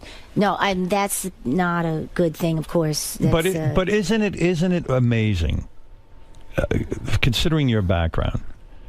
You leave home at 17, and yeah, now I'm going to start crying. No, No, you my leave- makeup. I got to go on CNN. yeah, but you leave home at 17 years old, which is a brave thing to do, and you I was packing since 14. right. You just couldn't wait to get out of the house. But there was no place to go, Howard. I couldn't get anybody to hire me. Right, you had no job, but you had to get out of the house because you're living with stepfather from hell. Well, he was kind of a cross between Freddy Krueger and Don Rickles, because he was really funny, and then he was really scary. So you never knew when. Do you ever That really? makes it worse because Yeah, you don't know which well. way to go. Do you have a tremendous trust issue with men? I mean, you say in your book at one point, Now I went to different therapists, Howard. and did it help? Yeah, one guy he whined a lot, but he was really good. And then I realized that it wasn't just him whining in my life. You know, he'd go, "Well, Cindy," you know.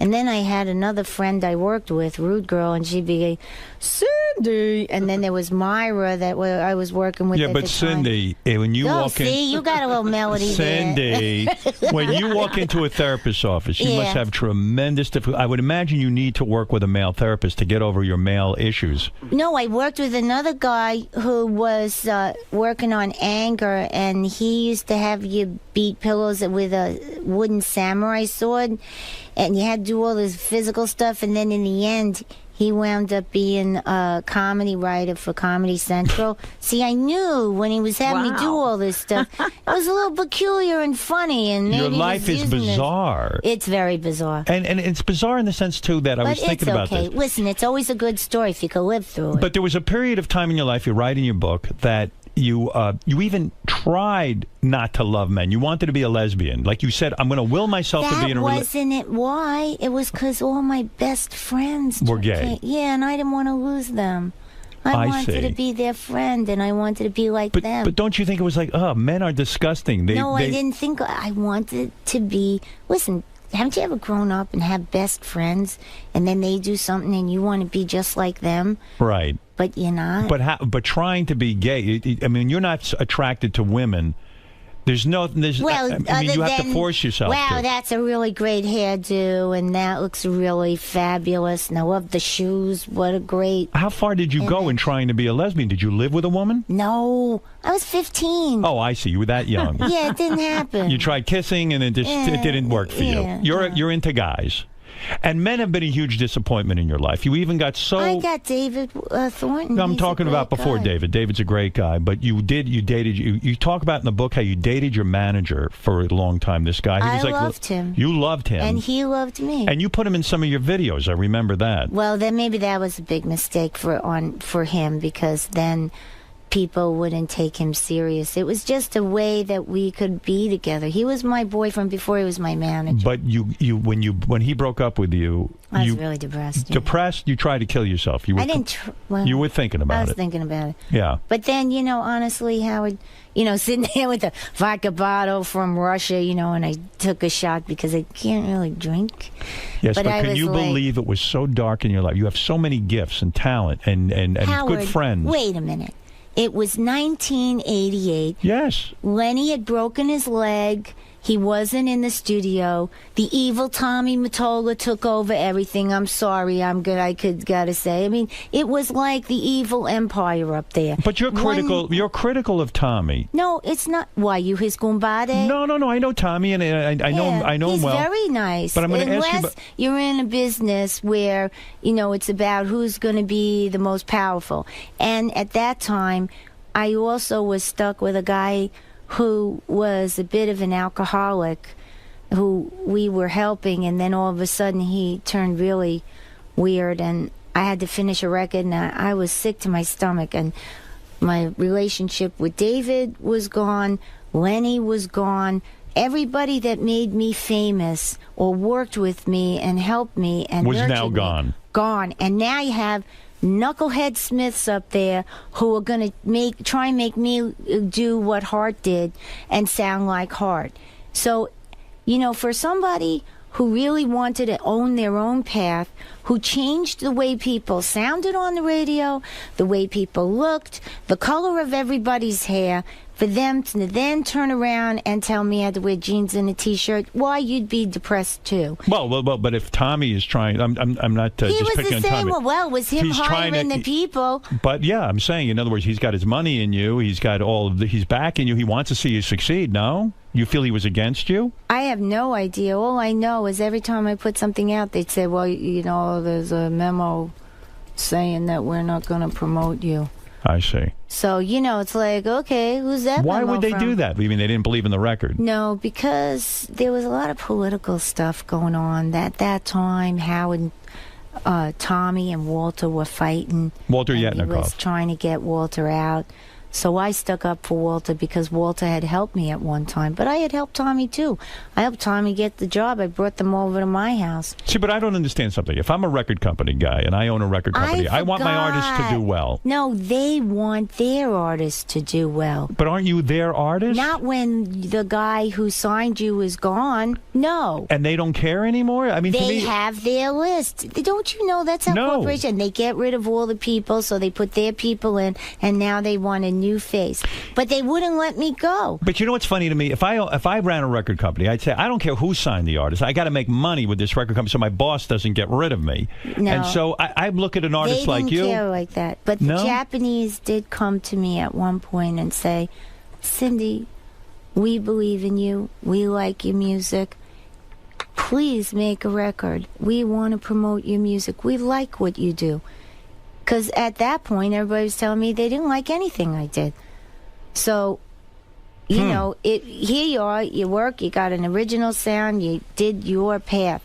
Then you have these other guys come in and tell you, oh, we're changing everything about you. Because to them, it's disposable art, and to you, it's living art. Well, I think you're right. I think that you have to stay yourself. You have to be true to yourself, because otherwise you become cookie cutter and like everybody else. Well, the thing about me was I wasn't like everybody else. That's true. And that's what made me famous.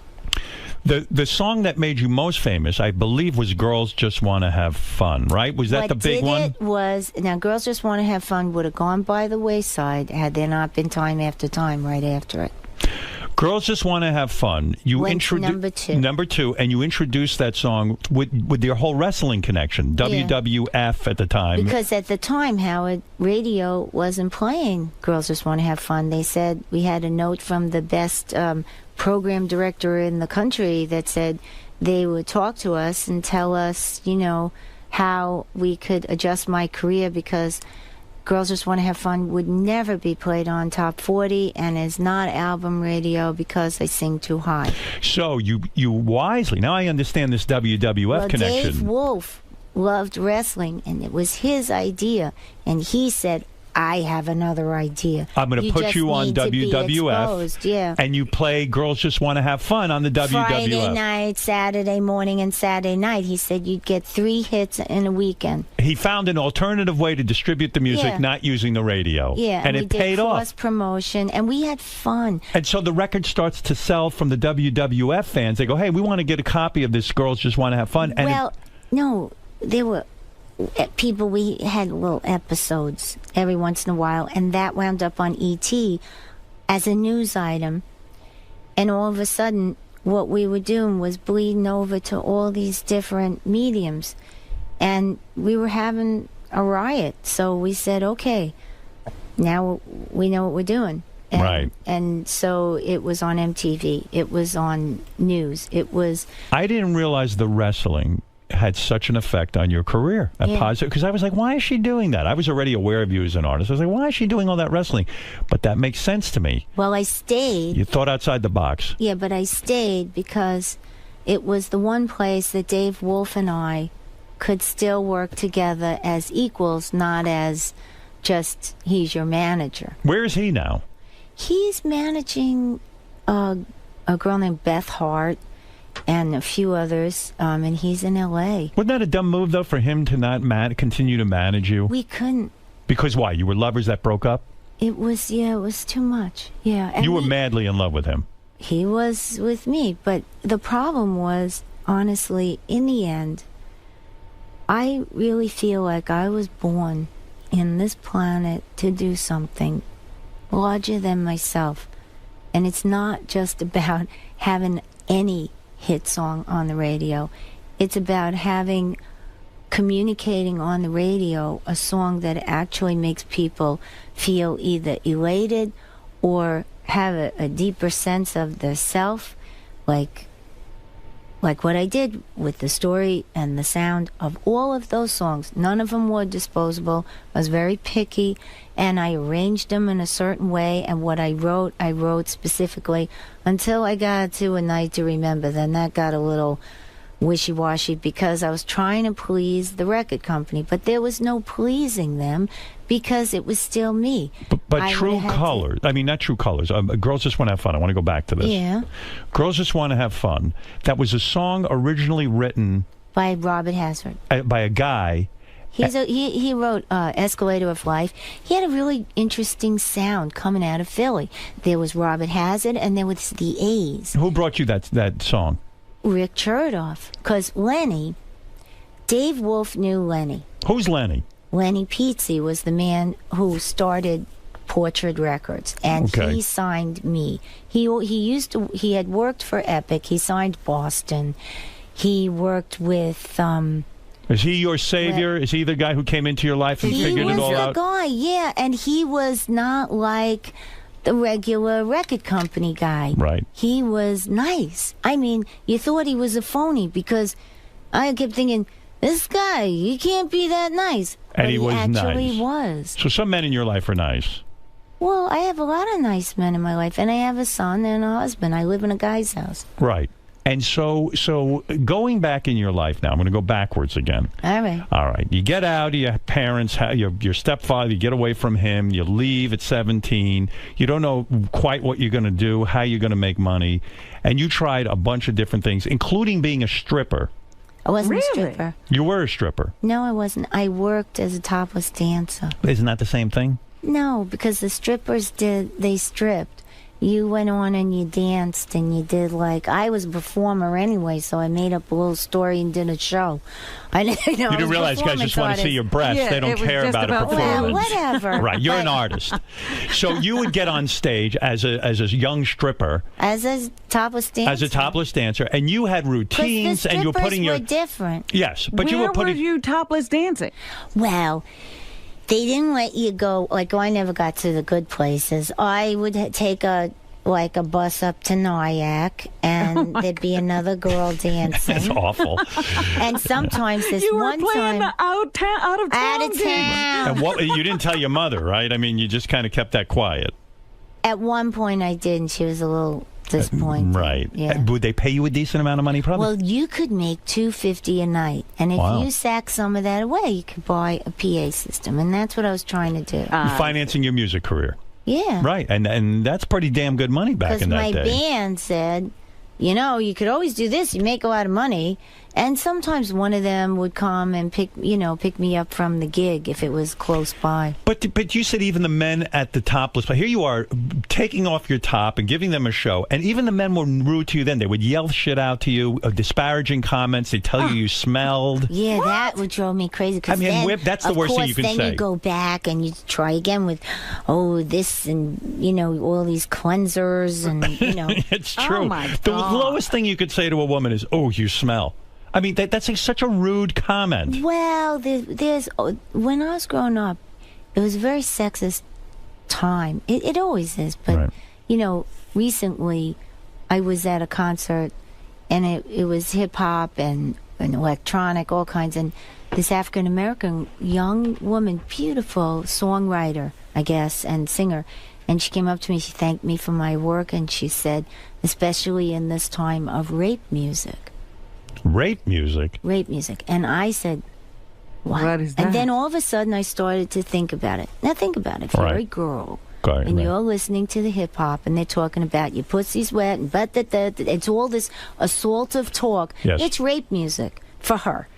For me, I shut it Well, it down. encourages men to can't. think of women as like disposable.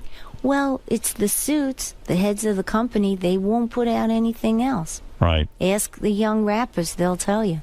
Right. If you write about sex and drugs and violence, and then that's then cool. you get play. But I mean, I focus on men in your life because all of your early experiences, you describe in the book.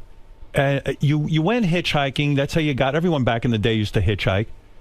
One guy wouldn't let you out of the car, and you had to blow him to get out of the car. Oh my God! I mean, that's got to be the lowest fucking scary situation. I mean. Listen, I don't look know how unprotected you I'm were. alive. Yeah, exactly. I think I always had a guardian angel. Where were you hitchhiking that something horrible like this happened? I just wanted to get to a job interview because I couldn't get there. All alone. You decide to stick out the thumb and I'm going to get to someplace. Yeah. Yeah.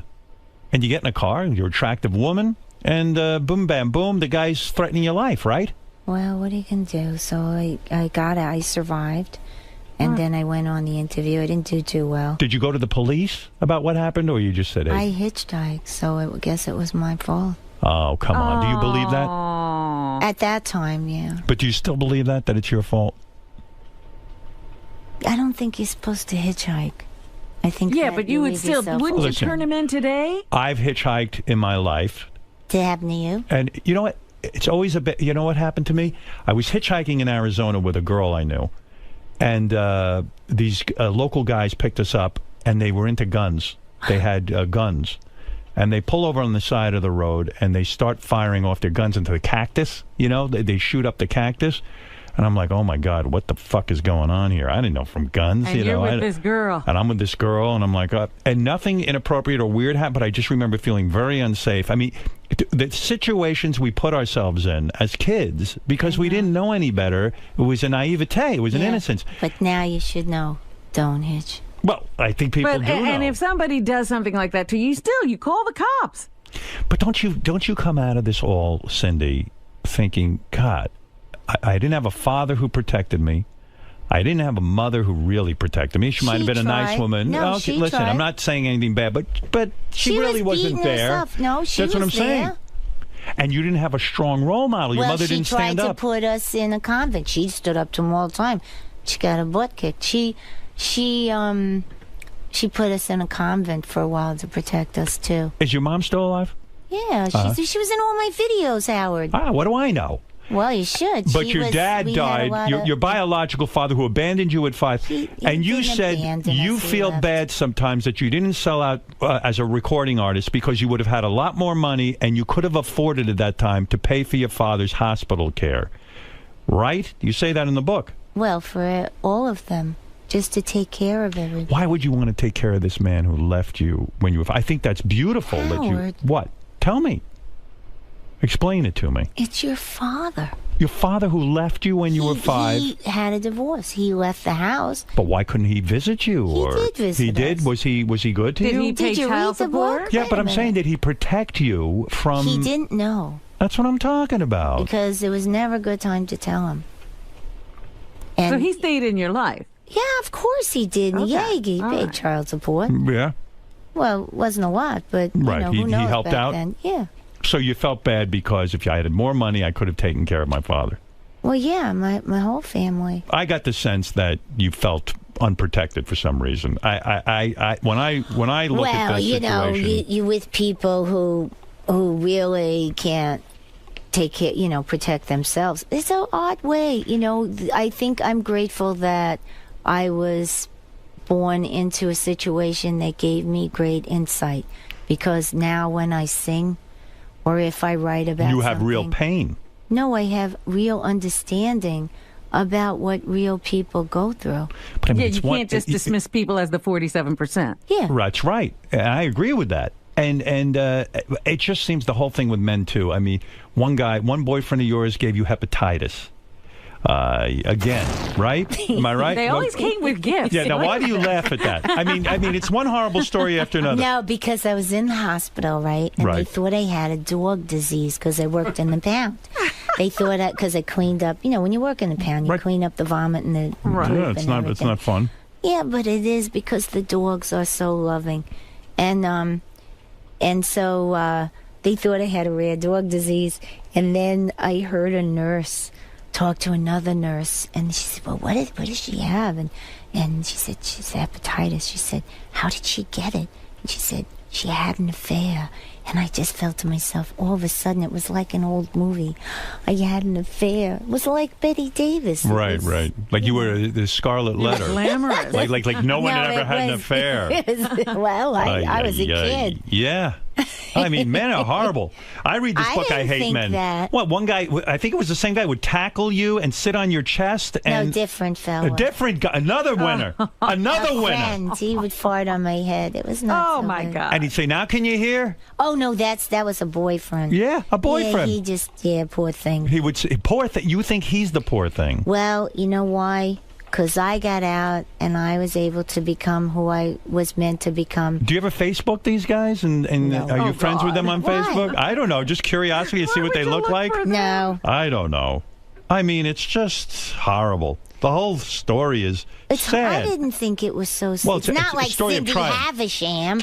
There's other things in there. By the way, it's interesting, too, your take on the WWE. I would think that, like, Vince McMahon and his wife would be great friends of yours. But you were disgusted when Vince McMahon's wife ran for office, and you made an excellent point. You said, why would she run for office, a job that essentially is taking care of people, when wrestlers don't even have health insurance? Well, they're not taken care of very well. But I mean, listen, it's an entertainment thing, and they hire them as independent contractors. But when you see them, you know, some of them hobbling, and still their love for it. They love it so much. They love the occupation. They love being entertainers. They love wrestling. And they love wrestling. Right. And that's part, for me, is sad. But you're negative about Vince and his wife, I guess. Was I negative in the book? No, but you have made the statement that, I you know, said, yeah, it's the unusual. whole the whatever, the senator Running for Senate. thing. Yeah, that's scary. But, you know, listen, I understand the wrestling thing, but when you start to step out and want to run the state, that's frightening. Well, yeah. So, getting back to this amazing career, time after time, an amazing story. I think that's one of the greatest songs ever, Time After Time. Anne Murray turned that song down. No. You see, what happens to the facts? You didn't really read the Give book. me the, well, you know, I'm I know, you're sketching. What are you Right. doing, Howard? You're just making things up. No, I'm not. I'm come on. Cindy, what do I don't know Robin, the everything. facts are I'm a changed judge to on a protect talent the show. ignorant. All right. Go No. ahead. Yeah. No, he What are the facts of that? The facts are, Time After Time was a song that was written for the She's So Unusual album, and True Colors was a song that was pitched to Anne Murray. Right. And it was kind of... So I'm right. Go ahead. Actually, so far. you said Time After Time. Oh, was, okay. I got the name of the song. That's I'm sorry. pretty intense. Well, That's come on. pretty Listen. big. I'm not living your life. You can correct me. No, that's a big, All right, go ahead. big part that's Right. different. Yes. And True Colors had come, and my friend Gregory had passed away, and you know they were my very close friends. So at that age, when you have friends, you think you're gonna live forever, I guess, and be old and sipping mint juleps. Not that I like what that tastes like, but the idea of it at the Pink Hotel somewhere, you know. Right. And it didn't happen, so we were very sad, and we had the funeral. I was doing the song, and all of a sudden I stripped the song down because it was, it was pitched for Anne Murray, so it sounded like country, western, gospel. So I just was working with Peter Wood at the time. Did you ever know Peter? No. Well, anyway, he I don't was a know wonderful anybody. keyboard player at that time, and he played with Roger Waters, and anyway. Right. So he, I said, just make the chords that we use. So he kind of did different voicings, and I stripped it down and just sang with the keyboard. And then when I went back into the studio, Lenny was working with me, and I said, I just want the voice to be like when someone's driving in a car, you hear it in your ear like a whisper, and everything in the song has to call to your soul. So I put a drum sound that was kind of an archaic, like an old, sounded like an ancient drum, Right. call to the soul, and then kind of whisper in their ear, and it was a healing song. So I thought that would be the best way to heal people on a medium that does not have that kind of music on it ever. Right. And so, Girls Just Want to Have Fun kind of healed people too, and it didn't have that kind of sound on it ever either. So I took a chance, and of course the promotion guys were like, "Son, where's the music? Come on, you're killing me," Right. But it couldn't take a lot of music, because once it did, when the lyric is that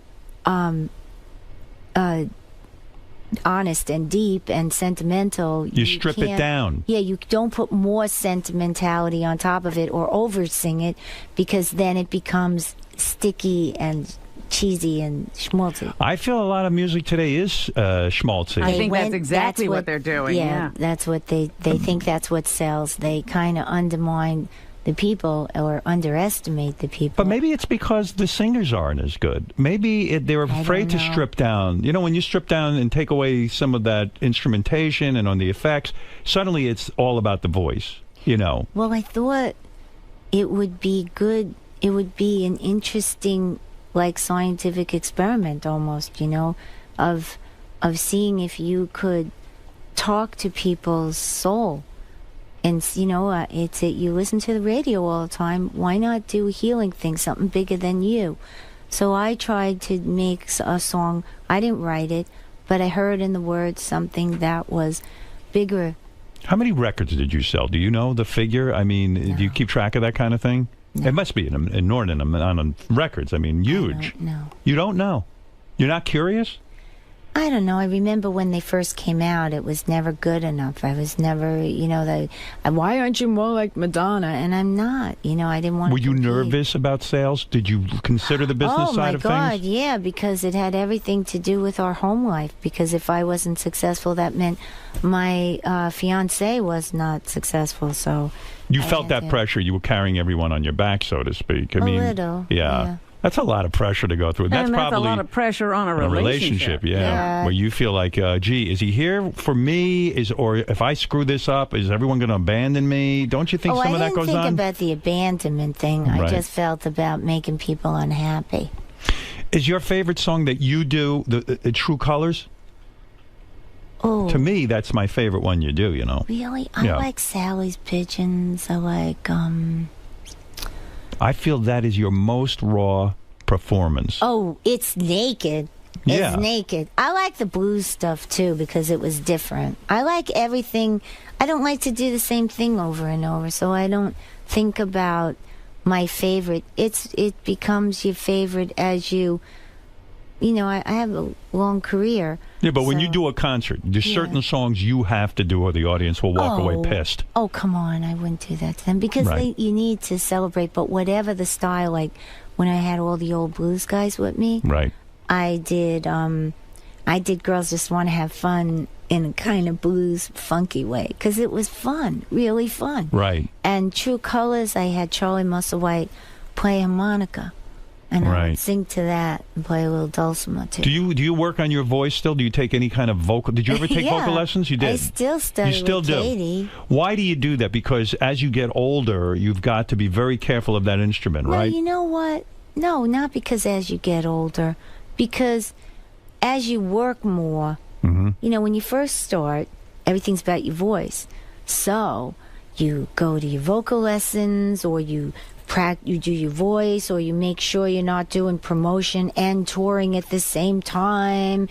Everything is about you're a singer. But is it fatiguing worrying about your voice all the time? Do you constantly do you keep your voice at a very low tone? No. Can you go to a game and scream and yell and not worry your voice is going to get wrecked? I don't know if I would want to scream and yell. I went back to Katie after a while because I did The Apprentice. I felt like it really messed up my voice. There was everything like environmental stuff that irritated my throat and too much talking. But don't you think that's a little bit of lead singer disease? You know, they always talk about lead singer disease, LSD, lead singer disease. What is that? That the lead singers are neurotic about their voice. Of course they are. They've got to work. That's all there is. But I mean, you know, oh my God, when you say to a non-performer, oh, the environment, it's polluting my voice, it's changing my voice, I can't raise, I need a day of vocal rest, I need 2 days of vocal. Everything revolves around that voice. Isn't it great? But nowadays it's not. It hasn't been like that. I have, unfortunately, all these things lag. I have to leave for Chicago tomorrow because I've been writing music for the musical Kinky Boots, and so I write with my voice. And you're writing that with Harvey Fierstein, right? Harvey Fierstein wrote the book, and I'm writing the music, and Jerry Mitchell is the director. And now we have this amazing cast. It's a brilliant story. I know about it. Kinky Boots. I've seen that movie. It's based on a movie. Yeah. Kinky Boots is the story of a guy who has a crappy business. He's a shoe business. He's going out of business, and he figures out he's going to make shoes for transvestites so that they can have big, oversized shoes, sexy heels and things. So it's Kinky Boots. He finds a niche market that's underserved. Right. And it's fascinating. And so you wrote the music, and that's going to be a play that I guess eventually will make its way to Broadway, right? It's going to be at the Hirschfield Theater, and I guess the previews are in March. And right now it's previewing in Chicago, and I'm going to go there tomorrow to still adjust the music. And, you know, because we have these performers, like you write the song, but then you get these wonderful people who, you know, it's like a dress. You can't just put on a dress. You got to have it fitted to you. So, you know, Billy Porter is Lola, and Stark Sands is Charlie, and you have this wonderful supporting cast of people. I tell you. Hey, will you be in the? You're in the show. I'm not in. You're not the at all in it at all. I'm writing. You just wrote the music. Yeah. Big bucks in this kind of thing, or no? I don't know. What do you mean you don't know? You act like you don't know, but you know. Are you a wealthy woman? Are you a very wealthy woman? No. You are not. Why is that? You're a recognized name. You're a big star. You were in movies. You made music. You did it all. How are you not a wealthy woman? Well, I never got the big deals that a lot of people got. Who are we talking about? Like a Madonna type deal? Well, no. You know, like when they were doing those deals where they'd sign a person for multimedia. And I was never, like, no matter what. I think my representation was really bad for a minute. For a while. But when you had all these when you were top in the charts, don't you go out on tour and then sock it in? Isn't that the plan? I thought I was, but I wouldn't I wouldn't sell out, and I wouldn't, like, invest in things that I thought was wrecking the rainforest, and I didn't want. What do you mean you wouldn't sell out? You mean you wouldn't? Well, like, you know, in the beginning, Howard, you didn't accept any kind of sponsorship from a corporation. Right. Because if you did, that was kind of... It wasn't cool. Yeah. And right after me, everyone sold out. Went corporate. Well, the Stones, I remember, then started taking... corporate. They went Everyone went corporate. Very corporate. Corporations started sponsoring a lot of tours. You're right. Yeah. And then so I said, okay, well, what about if we go to Kodak and ask Kodak if they'd sponsor the True Colors tour, because the song True Colors and all the color we use ties in. And they said no. And then afterwards, when my tour was over, they went to Billy Steinberg and Tom Kelly and asked them to use the song, and they must have heard me sing it live because they sang it a cappella. Right. So they got a little kid to sing it a cappella live for them, for their commercial. And you didn't get it? No. Ay vey. No, it was like little things like that all the time. And yeah, does my son say, Ma, what happened? Does your son understand who you... How old is your son now? Oh, he understands. He's 15. He's in the reality show with me and David. When he, That's kind of... Is it hard on your ego when the kid starts in with you? Yeah, I mean, come on, you're a big star. Can I tell you something? You Yeah. have kids. Of course. Yeah. Yeah.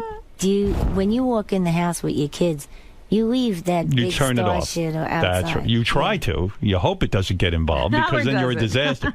Kids, your big star is home. I know. You try and forget. The dog doesn't care, I'll tell you that. Are much. you gonna? You're really gonna do the reality show thing with I your husband? did You it. did it, and I'm still we're still filming a little. Why open yourself up to that? I had liked Mark Burnett's People, and I didn't. After The Apprentice, you liked it. No, I had signed with him before The Apprentice. Oh, really? I had gone I'm to surprised you him- did The Apprentice. Well, because I did it for the True Colors Fund, and it was able to fund the Give a Damn campaign. Okay. And I think I helped a lot of people with the Give a Damn campaign with the help of the people that worked with me. But we worked hard to try and help people. But Was it a positive experience doing The Apprentice, or did you hate most of the people? I didn't hate the people. No, I really. You don't get liked- along with a lot of people, true? Didn't you meet Bruce Springsteen at some point in your career and it went horribly? love But didn't it go Bruce Springsteen. terribly? Wasn't the story that you I went to a horrible Seder. you went to a Seder? It was it wasn't A showbiz just- Seder. Yeah, that was bad. And what happened? Bruce was there. No, all these people were at this table, and it was so awful. They were the people I could never. I didn't even want to talk, because what was I going to say? Wait There was a nobody second. to talk to. Back up. You were invited to Walter Yetnikoff's house. Yeah, no. Was it not at Walter's? No, Where it was it? at this restaurant where they had all these tables, and everybody was gonna, what they call it, mishbuka. What does that mean? Family. Yeah, so everybody was going to be mishbuka, and we were all supposed to sit there. It was Easter Sunday, and we eating stuff. I don't know. Now, The why were you pancakes uncomfortable? Were good. The potato if Bruce pancakes were Springsteen is there, good. He wasn't sitting with me, hon. all right, but he's in the room. He comes in. I went up to him and his new wife at the time. Julianne obviously, Phillips. That wasn't going good. Right. And I said, "Oh my God, I'm so glad you guys are here. It was really rough. I'm sitting at that table. I couldn't talk to anybody, and the women only talk when they're spoken to, and when they do talk, they only talk. They're so fearful. They only talk about their husbands. There's nothing to say to anybody. There's Pia Isadora and her husband who does the female wrestling and thanks me. And you ever watch his show? All he does is the crotch shots. I was like, I can't even, you can't imagine. And she turned around and looked at me. She said, I know what you mean. And then Bruce looked at me and gave me a dirty look. And I'm thinking in my heart sank and broke in a million pieces, because I remember Rosalita and making beds when I was a housekeeper. You thought you had a singing. soulmate in Bruce, and he would understand you. And he looked at me like that, and I'm thinking, he too, Bruce?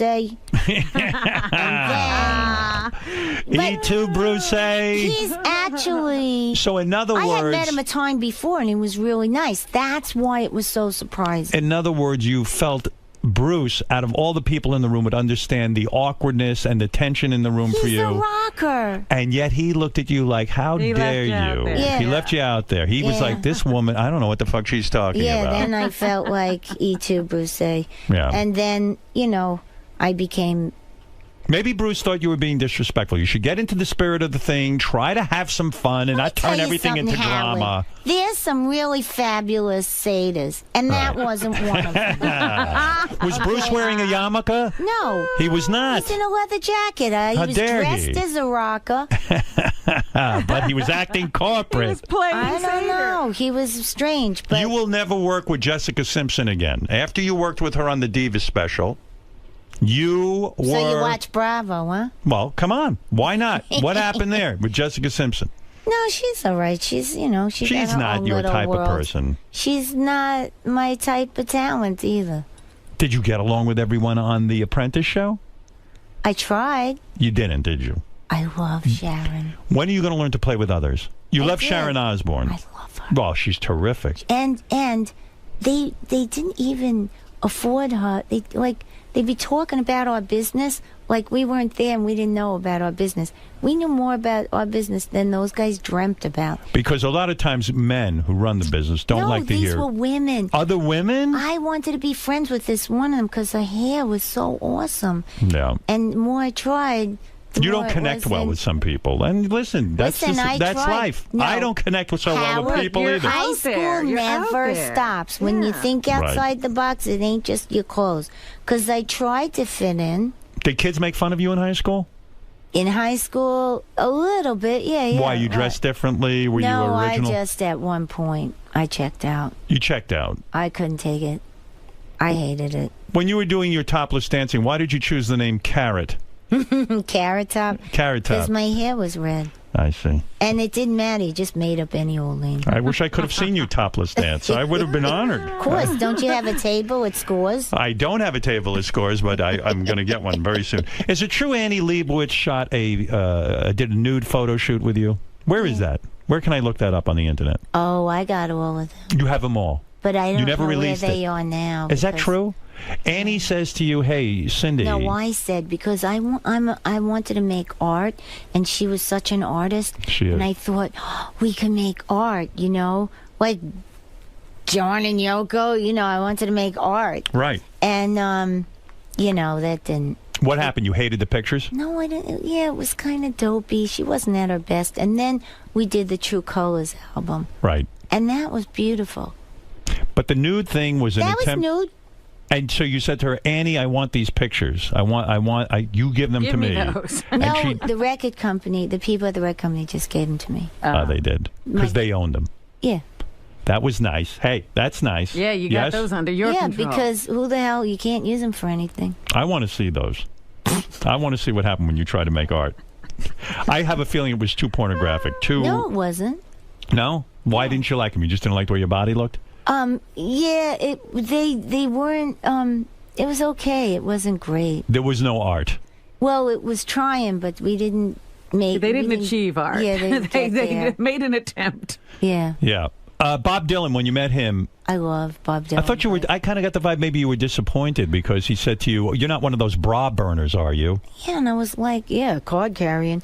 But I said, listen, I said, being a woman, I would think I got to be concerned. If I'm not concerned about my civil liberties, who else will be? And he turned around and said, yeah.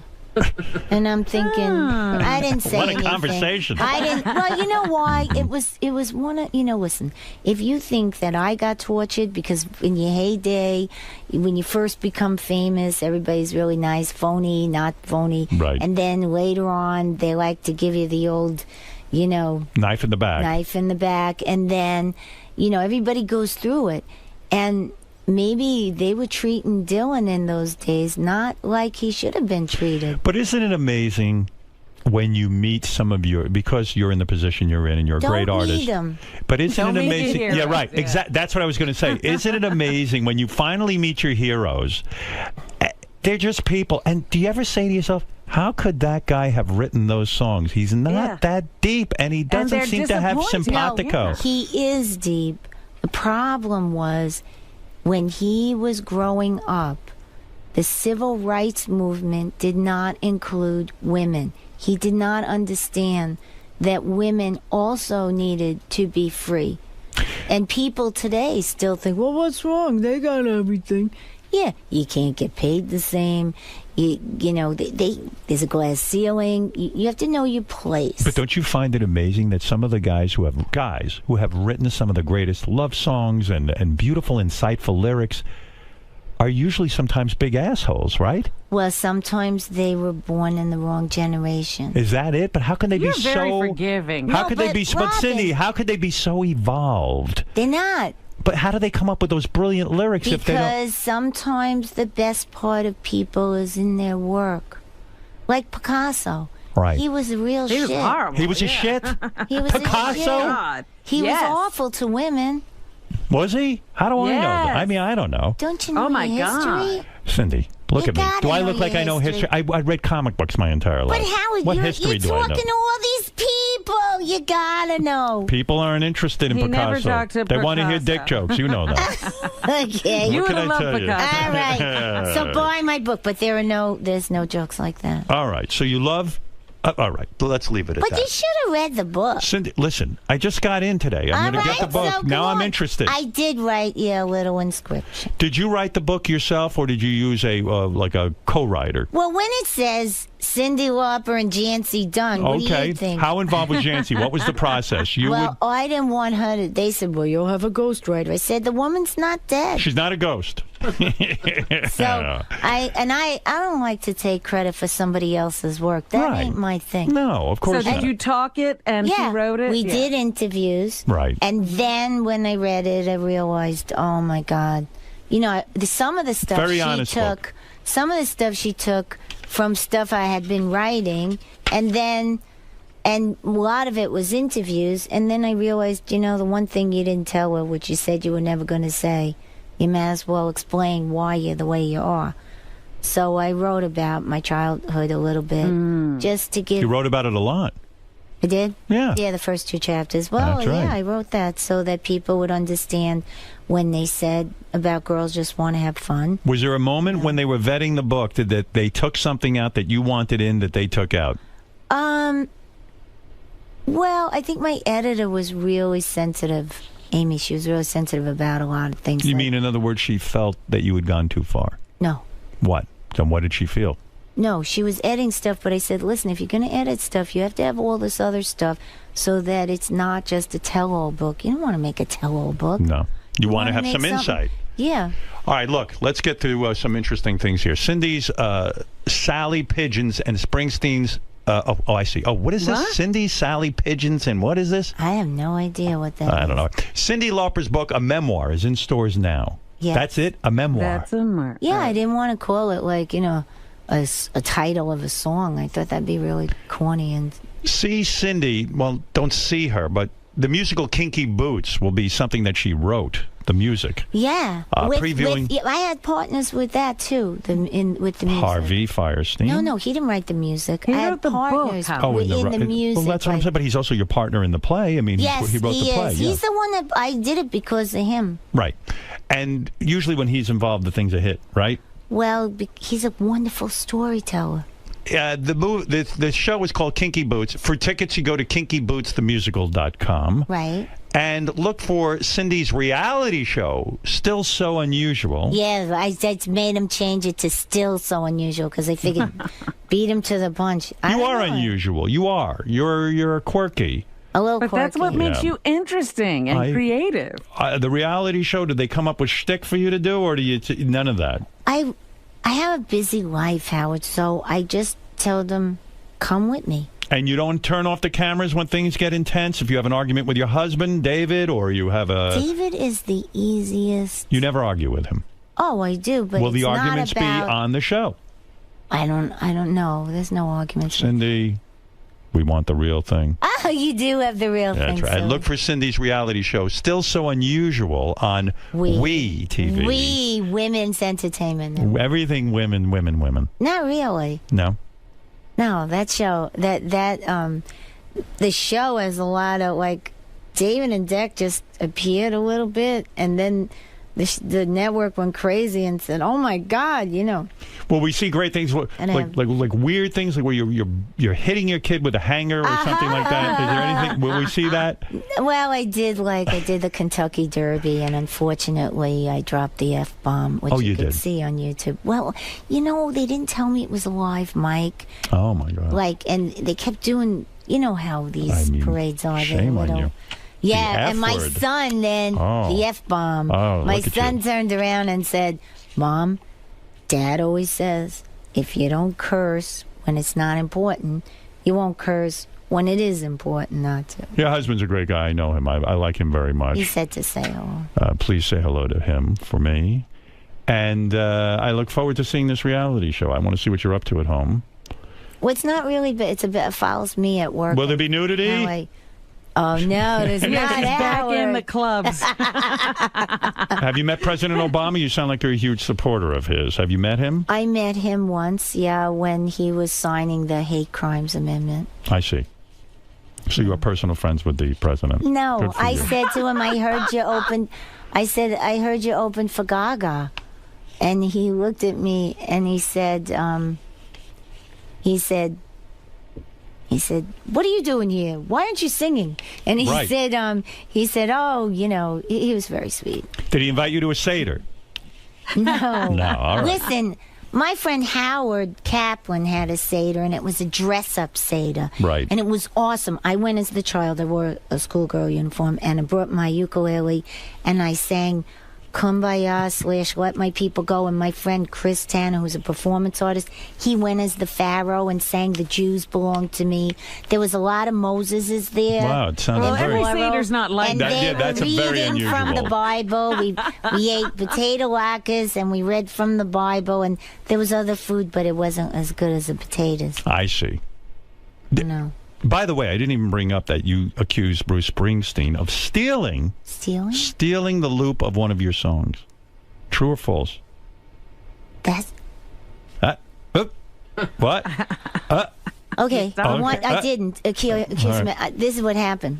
I went on a photo shoot, and Patty was there, his wife. Patty, yes. And I had just been working on Hatful of Stars. And it was like a folk song or a soft song with a loop under it. Right. And Patty, I was playing it so I could take a photo shoot that would look like how the album sounded. And she looked at me and she said, "Sin." She commented on the loop and everything. And then a couple months later, Philadelphia was out. And it had a loop, and it was at a time where not a lot of people were using the loops. Did you consider a lawsuit? Why would you do a lawsuit? Everybody, listen, at that time, people were using loops, but it was just a weird coincidence. Well, you might have influenced them. It's fine. Listen, Cindy's book is filled with horror stories. It was still a good... It's not. It has funny things. I didn't even bring up the worst stuff. But what about the funny stuff? Worst thing in there? I know it is. Your band member who assaulted you with a dildo. Yeah. That's fucked up, man. Some of these people should be in jail, I got a feeling, after this book. If you don't call the cops right away... But Cindy... It's hearsay. That's what I was told. It's depressing. Yeah, but there's other things. At least I understand. And I admire you for putting it in there. I honestly do. Well, what do you want me not to say anything? No, I admire this. But it's sad. It's a sad life. But it had some great stuff, too. Robin, imagine you're in a band... Yeah. I mean, what's Cindy trying to do? She's trying to be successful. She's trying to work with musicians. She's trying to make everybody successful, right? They hold her down, and they're assaulting her with sex toys. Me? I mean, against her will. I mean, it wasn't just a guy. It was two women. Two women with the guy. Which is like God telling you it's not just men. What did you think of that? I mean, what do you say to somebody after they do something? Were they doing it like I said, why? And what did they say? Oh, she wanted to make him happy. She wanted to make her boyfriend happy. So, in other words, he wanted to see you guys get it on. Who knows? I don't know. Maron. Yeah, that's what I said. But there was never any... You never got back at any of these people. Do you keep playing with them? No, I did at the time because I thought it was a way... They would... it was a power struggle, and I wasn't going to give up singing just because this happened. And so I stayed and made a plan of how I would I knew it would take me 8 to 10 years to be successful. But you never got the dildo and then clobbered them. You I never almost did, and then I dropped it. Give me and their names. I'll realized- fix them with that dildo. Can I tell you what happened? What? In the end, Yeah. I became successful. So what? They did not. Yeah, No, it's so not a that's so what. so That's what? amazing. No, it is amazing that you became, but I don't like that these people go unpunished. I mean, this is outrageous what would happen to you. Life. Life? Life punishes you. Yeah, look at my Because face. It teaches you. You want to see No, punishment? It doesn't. It teaches you. I mean, good You Lord. gotta, and honestly, I put it in there because, when you go on auditions, if you want to go, don't go alone. No, and also it's very inspiring that you kept going on. I mean, other people might have stopped. When people tell me life was too hard, bullshit. You're gonna be a shoulda, coulda, woulda person. You don't want to be beaten down by things. Have you ever look confronted at your it- stepfather, the guy who... I don't even want to. I don't talk about. You want me to him. I confront don't- him? No. Or You know what? I'll protect I'm sure you. he's old and decrepit. who even knows if he's alive? Right, We now don't you even- can handle him. Thank you. Yeah, when Now you're you a can kid, handle it's him. different. Right. You are something else, baby. You are something else. I'm tough. You are a You're tough an broad. inspiration. Yeah. But that's why I You've been wrote through it. that, so that other people who if we all shared our stories, then I grew up in a time where there was women consciousness raising. So you listen to other women's stories and you learn from them. I find a lot of women aren't supportive of other women. I mean, That happens, and that's Yes. what happened at The Apprentice, which really made me upset because it shows you. sisterhood is powerful. I Shows you thought. things haven't changed, even on a dopey fucking Well, reality a show. lot You of see women true were- colors. That's But what true wait a colors. minute, Howard. That's what True Colors, Robin, is about. Well, the True thing Colors is that. Oh. Well, see now, Rising but the up. thing is, I missed Howard, that. women are raised in a society this society. that they makes you take on turn. the same learning. That's right, that- Robin. That men have I about taught women. Robin that. And you get that reaction. So now stop it. Look at you. Meanwhile, you look good. That's what's most important. Remember Oh, that. thank you. Goddamn right. All right, look, Cindy, you've entered enough. Have I? Yes. But there's some funny things in the book. Well, no one wants to hear that. We like the more salacious stuff. It's more Cindy. We'd rather hear about Havisham. Cindy being assaulted than laughing. Well, there's a lot of other stories in there, like Cindy posing nude for a college art class, but we'll get to that another time. I was the first streaker in my college. I believe Female it. streaker. You must have some body you're busy showing it off to everybody. No, when you're young, it doesn't matter. You're constantly nude in the book. I mean, I mean, really. Naked. Keep your clothes on. Good for you. You're a lot of fun, I'll tell you that. All right. Right. And the book is called A Memoir. Cindy Lauper's book is called A Memoir.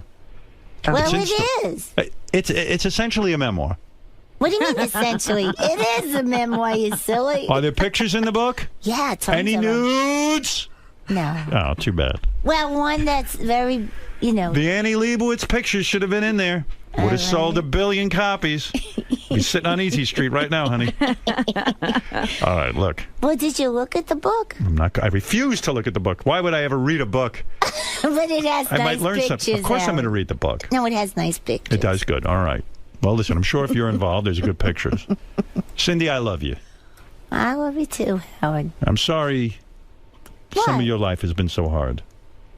Howard. And I want to say something now. There's good and there's bad, but there's Sure it still a is. lot of good. I haven't found it Everything that yet. happened to her made her who she is today. That's right. And that's why At least you're pretty. Look at my face. Imagine what life was like for me. Did they tease you a lot? Tease me? You were taller. I were was you? beaten senselessly. How could you be They ran beaten him if you were down. tall? By women. The very women you defend. Really? Yes, I was beaten up by women. Oh, that's What too women? bad. Yeah. Imagine I don't getting know. that. He's What, Robin? You know Like in my gangs neighborhood. of women beat him Girls, up. not gangs, one-on-one. It ain't right. And it's not right. It's emasculating. And look, I want to say something to Bruce Springsteen if he's listening. He is a great talent. Bruce, and, when know, you're at a Seder, he has excuse me. children now. He has daughters. Bruce, when you're at a Seder, put on a yarmulke, for God's sakes. And if Cindy's having a hard time, Help her out. help her out. Don't abandon her. She's trying to relate to you, artist. But I'm going to tell you this. He's a nice guy. I heard Bruce Springsteen is very fun at Sukkot, which is a very... What is that? That's where you go in a 3-walled hut, and there's fruit on top, and Bruce comes to life in a Sukkot. What do you mean? It's a religious holiday. That's his holiday. He's not big on Seder's. Really? If you went to a Sukkot with him I don't know if at I Walter like Yetnikov's house, you would have a really good he time. Has that? Oh. Right. Look, there's a lot of things. Anything that's like a Catholic thing there? No, Bruce. I mean, I'm Bruce recovering is Jewish. He's a Steen, Bruce Springsteen. Yeah, but he's also Italian. That's true. I don't believe that. Is he Jewish? I don't know. He's Italian Jew. Yeah, that's right. There's many other stories I couldn't get to in Cindy's book. That's why you Even leave more them horrible, wanting, horrible stories. They go Please, out and Cindy, look for the book. Some terrible things in there. I felt you had an abortion. We didn't When even I was a kid, yeah. I felt bad. I wouldn't have got pregnant if I thought I'd get pregnant. They said I couldn't get pregnant. Did you ever? Who said you couldn't get pregnant? Well, you know, when you go for all the examinations and doctors, you have this and this, and it's not going to be easy to get pregnant. What country did you go to a doctor? The doctor sounds terrible. 70s. Yeah. And he told you couldn't get pregnant. You got pregnant. Yeah. Do you have nightmares about that? Because I know you would probably. I wanted that kid, but it didn't happen. Wasn't the right time, I don't think. No. Whose baby was it? It was Richie's. Richie? My boyfriend at the time, who was in the band, and He didn't want to have a kid. So what are you going to do? Did he know? Did you have insult him? Yeah. You did. What do you want to have a kid with somebody you don't want to have a kid? No. I don't want to have another person that doesn't feel wanted. Let me tell you something. A couple of people I know should have had abortions. They're terrible parents. All right, listen. I don't know if I'm a great parent. I'm trying. I think you're a great parent. From what I hear. I asked David about you. David's wonderful. He says you're okay as a parent. All right, look. You're okay. You're just Cindy. making it up. You're riffing right I'm now. riffing, Yeah, baby. you're riffing. We're flying, man. Well, Look. it's always good to see you, too. It's good seeing you. I'm sorry you felt it was sad. I thought I put enough funny stuff No, in you're there. a triumph. Your life is a triumph. You're a wonderful artist. I'm a huge fan. Oh, thank you. And God bless you. Gosh, I hope you like this music. There's some stuff in there that I think we'll see. we really got good. I'm writing with that guy, Sammy James, from Mooney Suzuki. And he didn't tackle you. He didn't sit on your head. He he's didn't, younger Nice than guy, me. He's a nice good guy. kid. Nice guy. He's a good kid. All right, thank God, because that could be the second book. No! All right, Cyndi Lauper's book, a memoir, is in stores now. We got to take a break. Then I'll do a little news with Robin. And All right. And then that's the end of my day. All right, we'll be back right after these words. Cindy, I just want to ask you about something you mentioned. Could you do me a favor? Surely. Put the camera Bring it up a little bit. Yeah, it's much more You got it. attractive. A Okay. better angle for it? Okay. Thank you. When you were talking about your childhood and some of the difficulties you went through, and you said it's always a good story as long as you live through it. Yeah. That's a really amazing perspective to have on something when you're going through all these tough times. Where do you draw all that positivity from? I don't know if I'm positive all the time, but when you're in it, I don't know. I'm Italian. I'm Sicilian. But you're able to look back on like really, really tough times and say that and mean it. You know what? You must never let a no or an obstacle really stop you if you want to do something. Depends on how stubborn you want to be about it. You want to do something, you always find your way around the brick wall. There is always a way around. There are many ways to skin a cat, and you always have to remember that. And that's what I try and tell my kid, and that's what I try and tell other younger artists coming up. That's a really cool message. Best of luck with your memoir. Thank you. Nice seeing you again. Thank you. All right, thanks.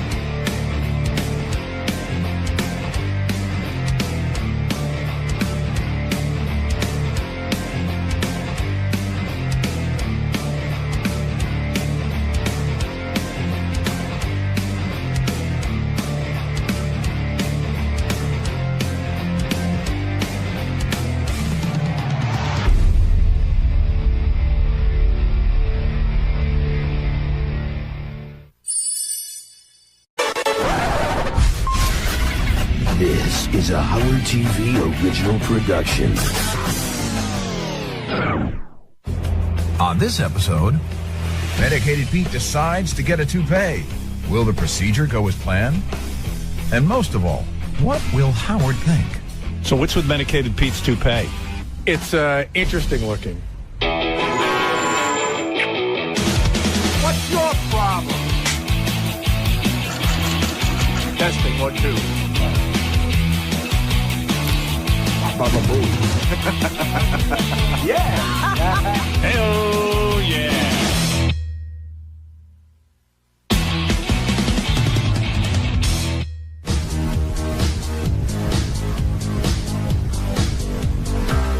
I came up with the idea of getting a hair piece when I was thinking about bettering myself with the ladies. Having a hair piece would give me more confidence and just more self-esteem. My name is Karan. I own Hair Enhancement Studios. I'm currently located inside of the Cactus Hair Salon. I've been doing hair replacement for over 30 years. I originally met Pete back in January. I had been working with Benji and Elisa with their hair and makeup. I first met Karan at a Benji and Elisa's show, and we got to talking about hair pieces and everything. He was relentless. He was like, really, you know, can I have your number? I really want to find out about hair. It so happens that I have this appointment now to get this hair done, so it's pretty interesting. When I was heading out to the Cactus Salon and Spa, I was pretty nervous, pretty anxious at the same time. I was really looking forward to doing this. Hi. Hi, how are you? You must be Pete, right? I'm Pete. Nice Yeah, to meet you. nice I'm to meet Sam. you. Come with me and I'll bring you down to Karan. Sure. Okay? Sure. You excited? Nervous though. A little nervous, don't be nervous. Yeah. You'll do good. When I first walked in, I saw Karan's assistant, Samantha. I couldn't take my eyes off her the whole time. I was just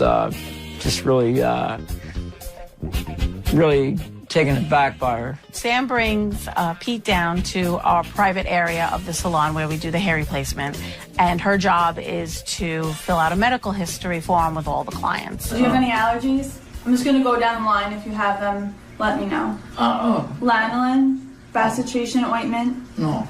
PABA. I don't know what that is, but... Yeah? No. All right, I don't think you have it. Right? No. Lidocaine? What is it? Lidocaine? I don't know. No. Latex rubber or sheepskin? Ooh, no. No? No. One was like flirting to a point, and it was kind of cool, and I did have wood. I definitely did. Are you taking any medications that would affect your blood pressure, like Viagra or Cialis? Is that a no? Not Viagra, but Cialis? I'm fine there, you know. I don't need, you know. My answer was no, because I'm full of stamina. Are you concerned with having your hair fall off during exercising, swimming, or sex?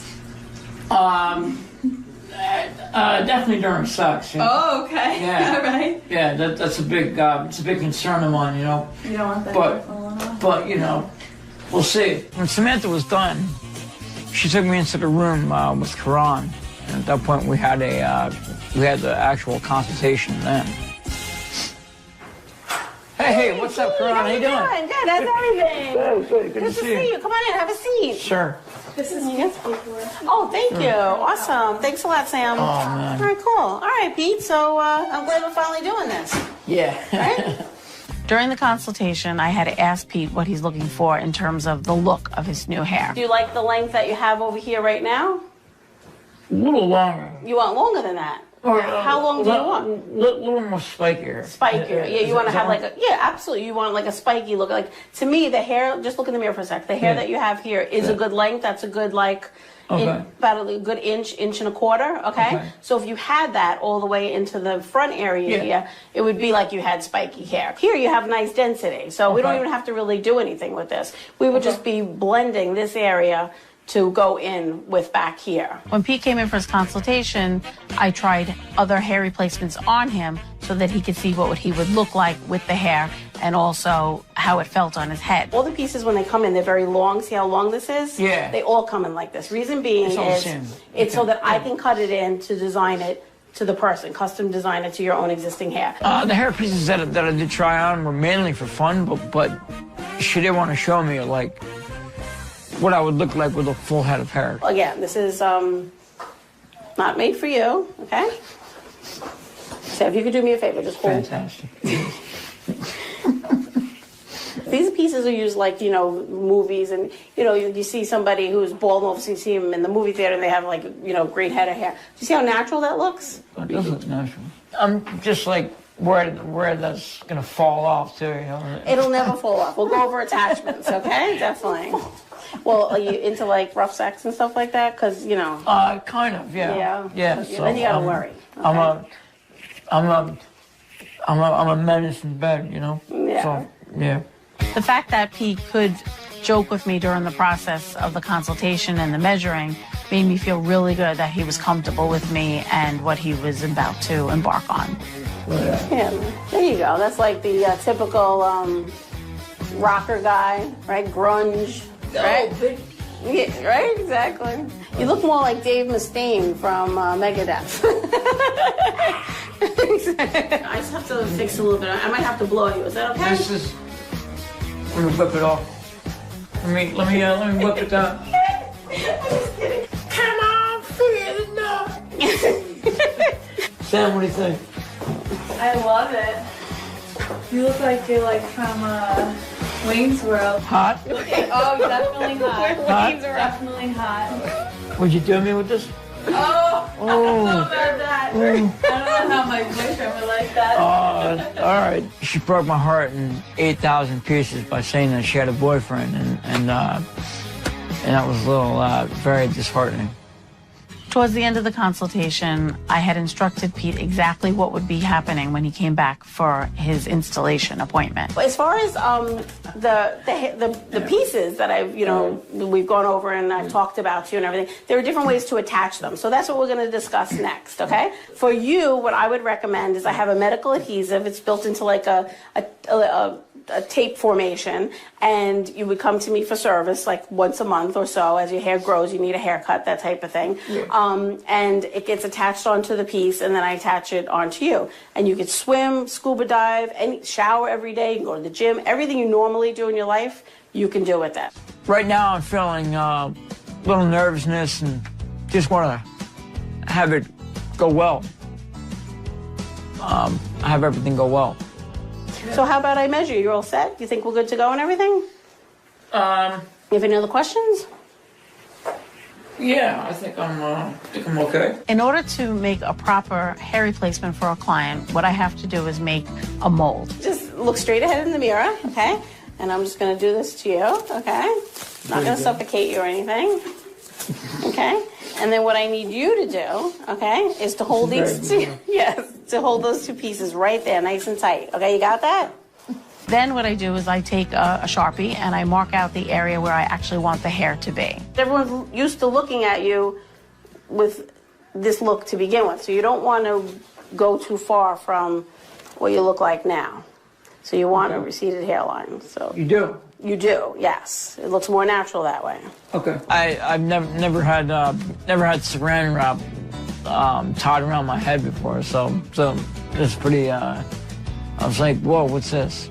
And I'm just going to ask you, Sam, just to hand these to me, okay? Thank you.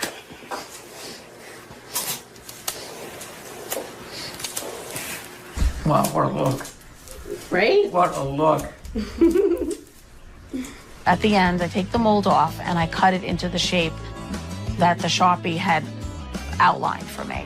And basically, that's exactly what I send to my manufacturer with the hair samples, and they make for me. Karan had to cut samples for my hair. And I was like, oh my God, this is the last thing I need is to lose more hair. So I'm like, what are you doing? Is this closer to your natural color? Or, I mean, like, what color are your pubic hairs? Are they like this color or are they this color? Because usually that's a good a good match. Still like her, you know. Do you like this? Yeah. I mean, if you're not sure. Want me to whip it off and show you? Yeah, well, we'll see, okay? Okay. All right, yeah. My package is pretty big. Oh, all right. Well, there you go. That's another. See, now you're gonna have great hair, big package. Great hair and great package. You're good to go, right? 1-2 punch. You know what I'm saying? Upon completion of the consultation, Pete felt totally confident and comfortable with the whole process. He totally understood exactly where we were going with this and how he was going to look. So generally, day one is consultation. And then the second visit, the client comes back to get the actual hair replacement installed. In Pete's case, we needed to expedite everything, so it was only a couple of days later. That second day when I walked into the salon, I felt very anxious about getting the hair piece. So you're all excited for today? A little nervous. Nervous? A little nervous, what are your concerns? Well, I just wanted to look right, you know? Yeah. I just wanted to look good. Just look as natural. Look natural, absolutely. I promise you it's going to look natural. What I'm going to do to start is I'm going to blindfold you. Okay. Because I just have to do a little preliminary myself just to check, everything's good. The base looks good and the color and everything. And then we'll get started after that, okay? You're going to look like the Frito Bandito over here, okay? We played a little joke on him. Before I showed him the actual hair replacement, I put a fake hair replacement on him. This is pretty much what you're going to look like, okay? Just to give you an idea. Cool. All right, so check it out. How's that look? Wow, it looks really good. I just have to cut the bangs, and that's it. Right? Interesting. I think that looks really natural. What do you think? It does. It does, actually. Yeah, that's cool. Right? Absolutely, yeah. You got bangs now. You haven't had bangs, right? You still have your receded hairline? That is awesome. He actually liked it. It was funny because it's a little sample that I use for color sample. And he actually liked the way he looked in it. It was very funny. All you need to attach it is Scotch tape. Do you have Scotch tape at home? If not, I could get you some Scotch tape, okay? I'll hook you up. Okay. All my customers go home with Scotch tape. It's my gift. So basically, that's it. Just cut the bangs. It looks natural, right? Yeah, it does. Let's go, Pete. It's a joke. It's not. It's not the real piece. So if you like this, you're gonna love what you're gonna get. Okay? I don't know what the hell I was getting into. I was like, Scotch tape. Is this it? Scotch tape?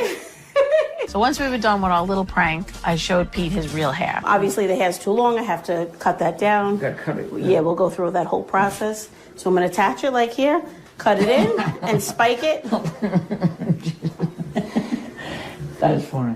Pete's piece was completely custom made. It was not something sitting on a shelf. It was not something out of a box. I sent the measurements to my manufacturer, and they literally took a piece of lace, cut it into the shape of the mold, and hand tied each hair individually into the piece for me. I was first a little nervous about the length of it. And then once she told me how she was going to cut it down to fit my head, I was a little more at ease.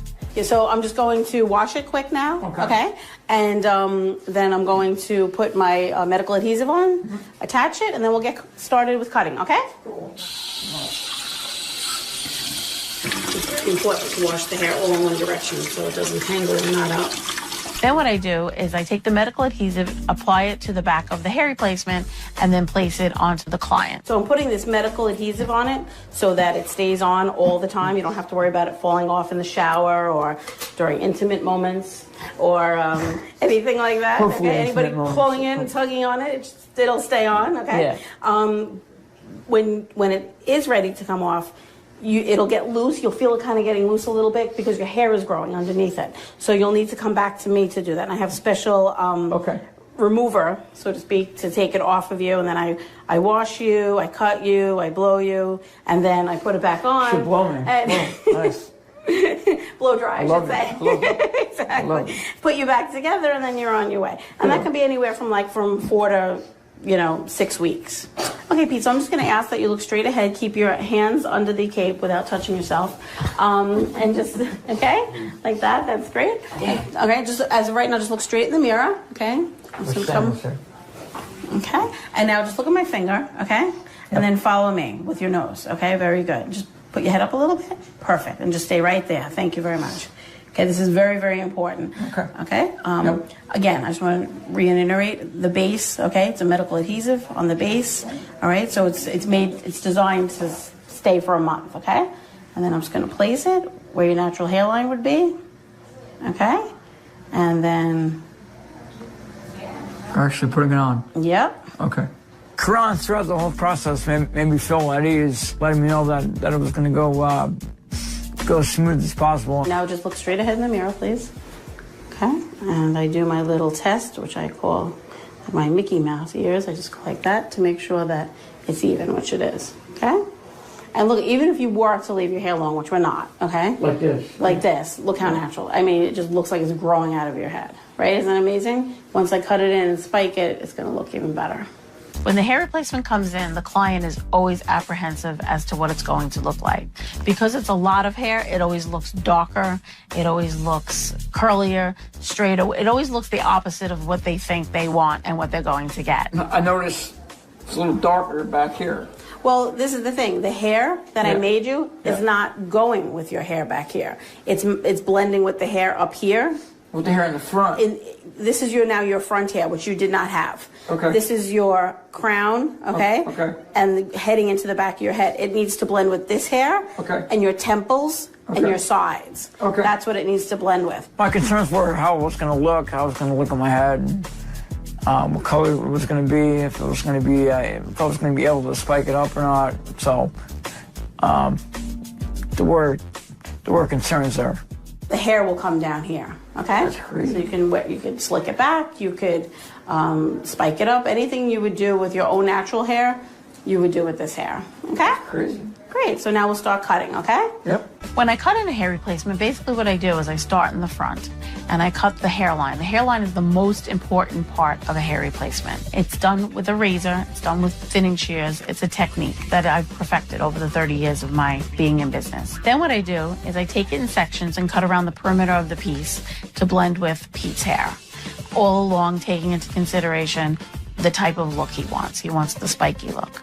Now I'm just here cutting it and it's getting shorter. I feel more at ease the way it's gonna look in the end, the way that I wanted it to look like. Overall, I was very, very happy with the way everything came out. It looked great. When I first saw Pete walk through the door to the Stern compound, I thought, what does a twitching guy with Tourette's and a lot of weird mannerisms need? A fake hair piece that doesn't match the natural color of his hair. That'll learn him. What's up, man? Hey, Gary. Good to see you, dude. What's happening? How you been? Good. You look good. Good to see you. Good to see you, too. Good to see you. He's telling me how he's somewhat disappointed he hasn't gotten pussy in the first week. So give it time. I'm getting a little excited. You didn't get it in the first 40 years. Could you wait another week? Yeah, it's a week. Yeah. I'm feeling adrenaline rush. My adrenaline's pumping. I'm getting real anxious and nervous to go in front of a national audience to show my hair. He was fidgeting with his little buttons and snaps on his wrists, so he definitely had some anxiety. So what's with Medicated Pete's toupee? It's interesting looking. I got to see this thing. Bring him in here.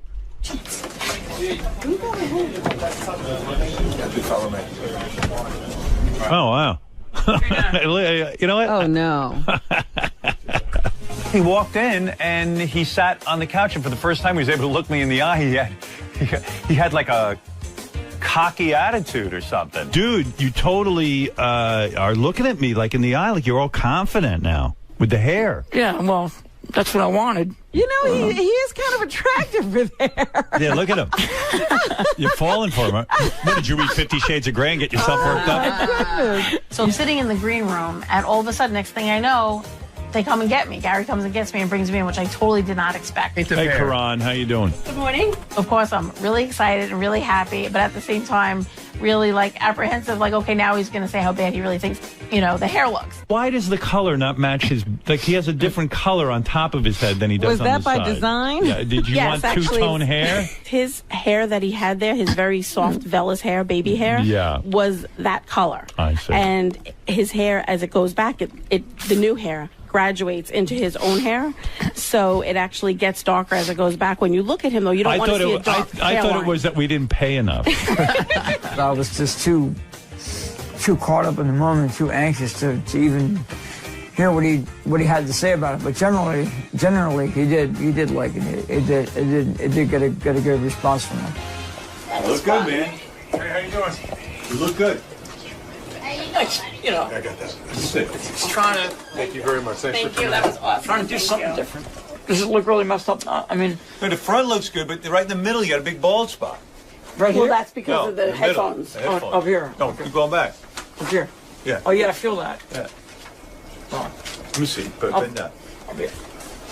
Oh. Yeah, it's got to get fixed. You got to work on that. Like I said, his hair was like blonde all in here, but what I'm Thanks, doing you know. fall is You feel more lower. confident. I've been trying It to. looks good. You know, something different, something that I just wanted to look into. So. If you didn't tell me anything, I don't think I would have even noticed that he looked any different. You know, I don't think it made that big a difference. So when I looked at it, I was like, oh, okay. I mean, you know, I think if he changed his shirt, he'd get the same reaction. I think Howard liked it, right? He didn't, Sounds like he did. Yeah, definitely, yeah. right? He didn't hate it. No. So that's good, right? Yeah. I know it was really important to Pete that everybody here at Howard really liked his hair. So he went around to everyone at the office, and overall, everyone liked it. You seem like you just have more excitement and energy, and you have good eye contact going. Yeah. So you're like all over the place. Seriously, I'm being serious. His confidence is clearly up. He's looking people in the eye. He's standing taller, even though he's so diminutive. He's carrying himself a little bit differently. So overall, I think it's a good idea for Pete to do what he did with the hairpiece. Can I touch it? Yeah, you can touch it. Oh, that's sweet, bro. You look nervous. No, I just don't want to hurt it or anything. It's like spiked up, a little blonde. That's broad in my head now. No, it looks good, man. I don't think it's going to help him get laid. I don't see more pussy in his future with that thing on his head. Looks good. You look younger. You definitely look younger. I was first looking head on and his head was down, so all I saw was that blonde tuft, and I didn't think it looked bad. And then he turned his head, and I saw the rest of his hair, which was a completely different color, was not attached to the tuft in the front, and it didn't look so great. But you know what? I like Pete a lot, and if it gives Pete a little bit of confidence, I'm okay with it. I touch it. Is it good? You like it? Oh, look like somebody got a quart in the butt in his head. Thanks, Pete. I Somebody appreciate cut his color. You got it, man. All right. Good. You like the new look? I don't know what you're talking about. The new do. The new dough? The new do. I just got a new hair transplant this past week. You're acting weird. You gotta go. And we voted on you. It took 2 seconds. Hey, Richard, Leave Richard's busy. See you later. New dude. What is he talking about, Richard? I don't want to say anything bad because Karan was really nice, and so I'm going to just say it looks great. It looked really good. Fuck. What are you doing back here? What do you want? Richard. Richard's busy. We're cutting stuff up. We're working. What do you want? Yeah. You like it? You like the dough? Time for you to go. I don't know what you're talking about. You like the dough? Yeah. What's that? You know what I like to do? I like to shut the door. I would say before this, considering that Pete kind of looks like an emaciated Sting on crack with HIV, the hair made him look like an emaciated, crack-headed Sting with HIV, with hair. You like the new hairstyle? Good luck, buddy. Interesting, huh? No, but there's a lot of you that's interesting. The hair's just the start. Pete looks like an idiot. There you go. Done. That's it. That's all I need to say. Hey, how you doing? Amanda. You like the hairstyle? Yeah, Thank we you. talked about it. That's great. And finally, Will had me hit on one of the female interns. So the reason why I know it's not. That's not good. I am staying on film. So, what? Want to have a chat later on? We can do it. I'm actually taken, but thank you for the offer. All right. I would give him a fair chance and go out on a date with him if I were single and I were not in love with my boyfriend, and if he had asked again. And you know what? Why not? They just don't know what they're missing. Big penis, big personality. Chicks love the penis, and they love a big dick. I think it's going to go really well. Robin's concern was the maintenance, and that is a major part of it. Right. Looking good now is, inevitable, but later on, let's see what happens. You know what I mean? Right. Yeah, so hopefully he'll be able to maintain it. I'm going to keep on top of him and instruct him what to do. And even though we'll have like a long-distance relationship, we'll try to maintain it as best we can. Pete, listen. Don't fuck with me. You better come in and get your service, okay? I'm going to hook you up. I don't care how many fucking trains you got to take, okay, to get to me. But you better come for service, and you better be looking good. Otherwise, I'm going to hunt you down and rip the thing off your fucking head. I promise I will maintain this look. I mean, I really want to keep it going. And to maintain this look, and next time you see me, you'll see a new, improved, medicated Pete. Hey, you like my hair, girls? I mean, come on over. This is fucking sick. I mean, look at this. Look at this. I've been living long for this. You love it? I mean, come and get me. Come and get me. Would you like some fucking roses, my love? I have some fucking roses right here, my love. I should come get some of this, my love, you know what I mean? I should fuck you, Fuck you, my love. What's up, man? Yo, fucking sick show in the back, man. Fucking rocking 20,000 fucking people, dude. Just fucked up and like coked out and shit and fucking rocking on, dudes. I mean, we're going all out, man. We're going all out.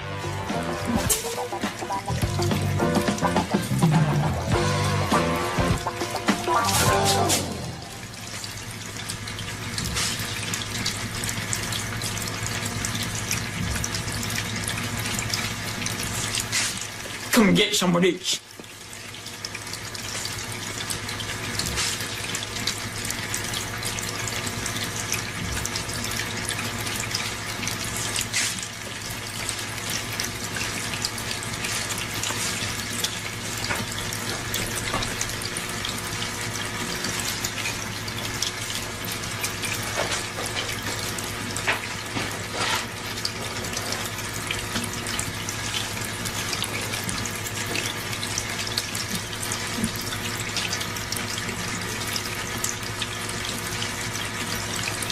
Oh, lovely, beautiful. You look like when they put E.T. in a wig. All right,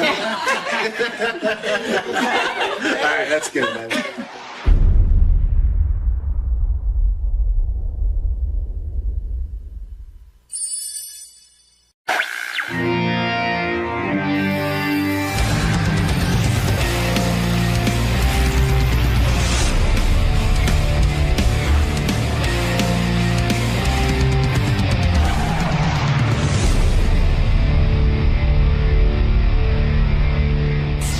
John Lieberman is here with some headlines. He's got a breaking story about a new feud that's broken out here on the show. Really? This is a feud between... John Lieberman was hired because he's Jewish. Who's the new... John looking at Sour Shoes. Something to look at, isn't it? How you doing, Sour? Good morning, John. I spent a day with Sour. That was great. You're at his house, and you said his room is like a 5-year-old. Yeah, his room resembles my 5-year-old's room. There's Hot Wheels cars, there's G.I. Joe figures, there's animated shows on the TV. I mean, what cartoons? You were watching cartoons. He can't be a brony. No, don't tell Are you a brony?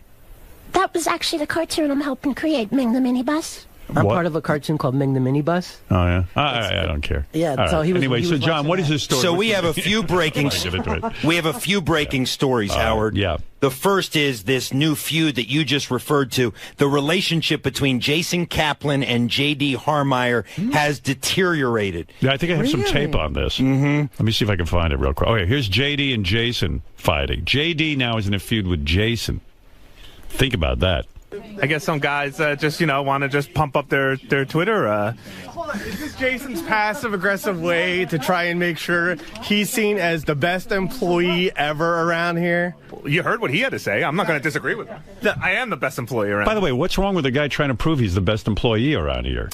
It's not a proofing. It's actually doing a good job. Yeah. Here's the issue. It started when Jason voiced his displeasure that the Block Party guys tweeted out photos of the weekend's events instead of sending them to Jason for howardstern.com. Yeah, well, they don't give a fuck. This show doesn't do anything for them. Jason's right.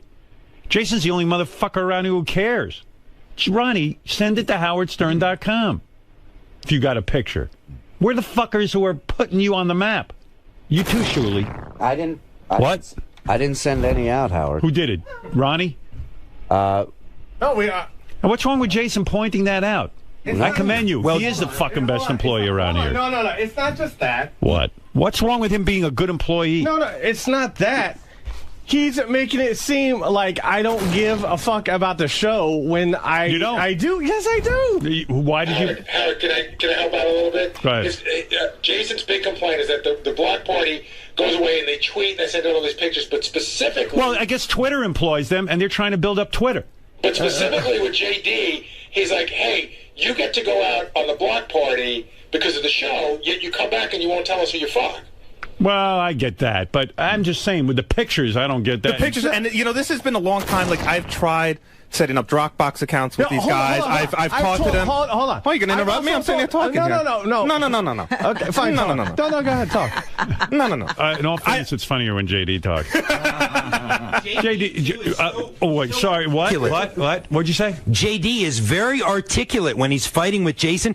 I have 45-second sound bites from yesterday where JD doesn't say once. Well, he is very first of upset all, about this. Let me just say something, not just for JD's ears, for everyone around here. Being a good employee is a good thing. Yeah. Jason's sitting at home saying, hey, why don't you send that to howardstern.com instead of Twitter? Like, who do you work for? Tell me, Howard Stern or Twitter? I work for you, but there's two things. So does Twitter ever pay you? No, but there's two. All you care about is your Twitter followers and getting verified. No. Cancel your fucking Twitter. Every guy here should cancel his Twitter If account. you want me to cancel, I'll cancel. Good. I don't care. Okay, fine. You cancel your douchebag. He's not the problem. You are. Yeah, you're the problem. All right, tell me why what you're saying. I don't even know what you're saying. What's your defense? There's two things. Okay. First, instead of being... What? You didn't even get one thing out. What did you just say? It's hard to be around Jason at work. Why? Because when else are you around it? He's tried asking you nicely to. No. He didn't ask me at all. That's the problem. That's not true. That's so not true. He went over to John Lieberman and did the story in front of me, voicing this displeasure. He's never said to you. Rather than coming up to me beforehand and say, "Hey, would you mind sending me the picture?" Did JD have a point? Hold on. Second of all, in the past, before this weekend, in the past. I'm not like the Block Party photographer guy or whatever. But okay. But I've told. Did he ask you in advance to send it to howardstern.com? No. I will address both points that JD brought up. Not my pictures. I will address both points. First of all, I did the story with John Lieberman as I was sitting at my desk. I didn't go find John anywhere. JD was sitting next to me. I didn't go. I was sitting at my desk doing the story. Coincidence. Before JD left for the trip, I stopped by his office and I said, hey, man, if you take any good pictures, send them my way. And I say that to him every single time they go on the trip. And by the way, I didn't single... Is he lying? No, I don't remember him coming up to me. I absolutely did. And I have in the past before. And I did not single JD out. And it's not just you. Yeah, I didn't single JD out in that art. If you listen to that, I just said, in general, like I was sitting at home this weekend, and I see Ronnie's got great tweets going out, and all these awesome pictures. Yeah, forget tweets. I had tweets, howardstern.com. But I don't know why... So I was just venting. I was venting to the news, I admit it. I was venting my frustration. If you got good content, put it on Howard Stern. And then, but the bigger story here is that JD's not angry about this, because what happened was he just started unloading on John Lieberman about things I didn't even know he was angry at me about. What is now you're deflecting. Hold on. Let me get the one thing at a time. Don't worry. We'll get the geek time. And by the way, soon enough. it's okay if he is a good employee. Yeah. He happens to be. But He's not, one of my go-to guys. I know Howard, and I respect him as a good employee. I love him. But when he's trying to make other people who bust their ass for this job make it seem like they're not good employees. But all he did was say to you a couple of times already. He did not. He did not. I have, and by the way, again, and I'm not even saying he can't use my pictures. I would give them up to Howard Stern so or now whatever. do you get No the problem. point? Does everyone get the point? Yes, but who do you work for? I work for you. Who? You know that. Who's you? You, Howard Say the Stern. name. Okay, Howard that's Stern. all I want to know. Do you work for Twitter? I wouldn't even go out on the block. I don't even need the block. I don't care about the block party. I love you, Shirley. But this is fine. I will just do this. It's fine if you go out, but if Jason gives you the word, hey, you send the pictures to howardstern.com, do it. I do. I have. And in the past, I've told the other people that do the regular photography for the block party. All right. This has very little to send them to Jason. This has very little to do with the block party, though. you. This has to do with a personal feud. Yes. What is the feud? It's all coming from JD. Why, JD? Why do you not like Jason? I heard it was a bad time for me to hear because I had not slept much. But I heard Why haven't you slept much? Because I flew from Los Angeles into here and came straight to work. I don't need this block party. Yeah, way to come to work exhausted. End the block Jason, party. I did my He's fucking exhausted. work still, He's asshole. exhausted. Yeah, but I you still said did my work. You said you're half awake doing it. You're not giving 100%. All right. I'm done. Where are you going? I can't deal with this fucking guy. He's basically saying to you, you're probably too tired for work. No, you just said I was fine. I was fine for work. I just, if I was... You said he's not making that up. You said you were too tired. I know, but he got me at a time when you're where tired, you can't be working on full force. Yeah, no, man. I was fine with work. It's voicing certain opinions about other things I should keep my mouth on. Look, because I like that Jason lets me know that you're too tired for work. I do. I like it. And you can call him a kiss ass, you call him a suck balls, but he's the kind of guy. He's my go-to guy. Yeah, I know. That's why I don't want to be in a feud with him at all. Then why did you? All right, then don't be in a feud with me. Say you're sorry and wind it. Are you better when you get full sleep? I don't know. No? You don't know if you're better? Yes, I Are you a try better to be, worker? No, I try and be as good as worker as I can, whatever. My job sleep or not comes sleep. first. This radio show It comes is, first. I know. Even though America's Got Talent, I only work on it when I'm off from here. I know. You don't. I know. I was asleep at 9 o'clock Sunday night. What time did your plane land? What? That's a good question. What time did your plane land on? 3 o'clock. Yeah, No, then why are you so tired? Well, part of the I got problem. here straight from the fucking airport. Jet lagged. Well, no, Howard. I got here straight from the airport, douchebag. JD did come straight from the airport. Part of the problem was the reason why JD was more tired was because JD prefers to fly on Virgin Airlines. No, I flew JetBlue this time. Will you let me finish, please? What is going on around here? JD has asked the block party organizers to please book him on Virgin Airlines because it's better for his sinuses. So he didn't get a Virgin Airlines flight this time. So he did not have a good flight. What do you mean? Which is why he was more tired. See, this is Jason overlapping because to get some more attention. Oh yeah, I'm the only one who finds this funny. Virgin finds... No, you're overlapping because this is your MO. Virgin Airlines is better for your sinuses? Yeah, it tends to be, yeah. But I flew JetBlue. I flew JetBlue this time, and it was fine. There's nothing there. There's nothing there. Come here. What? You bumming out? Yes, because I'm dealing with him. Look at me. What'd I do? Who loves you? Who loves do. you? Right. And I love you too. I love the show. All right, so but I don't like dealing with Jason. Jason's making you a better employee? No, he's not. What are you going to do with the pictures now? I won't tweet any more pictures. Don't be sleepy. Don't be sleepy. And take your pictures and send them to him, and he'll distribute them. That's fine. All right. There it is. Good to go. What are you fighting about? The guy's making sense. You're just upset that he's right. Whatever.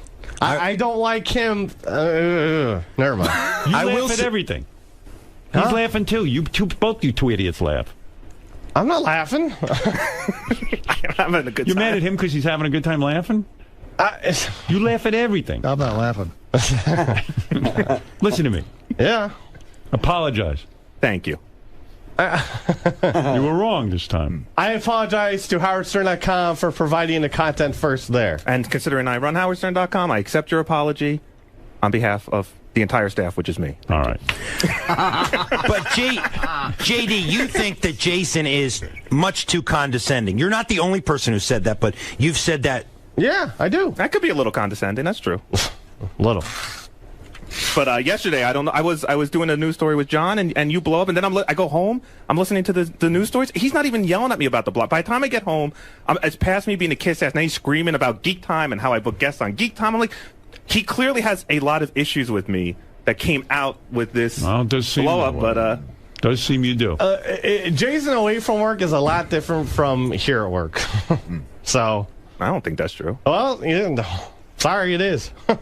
That's how I feel. Alrighty then. All right, John, you've uncovered another feud. Howard 100 News, right on target again. It's disturbing. But listen, we all come out better people for this, JD. JD, we're going to be a better employee. You're a better person. Thank you.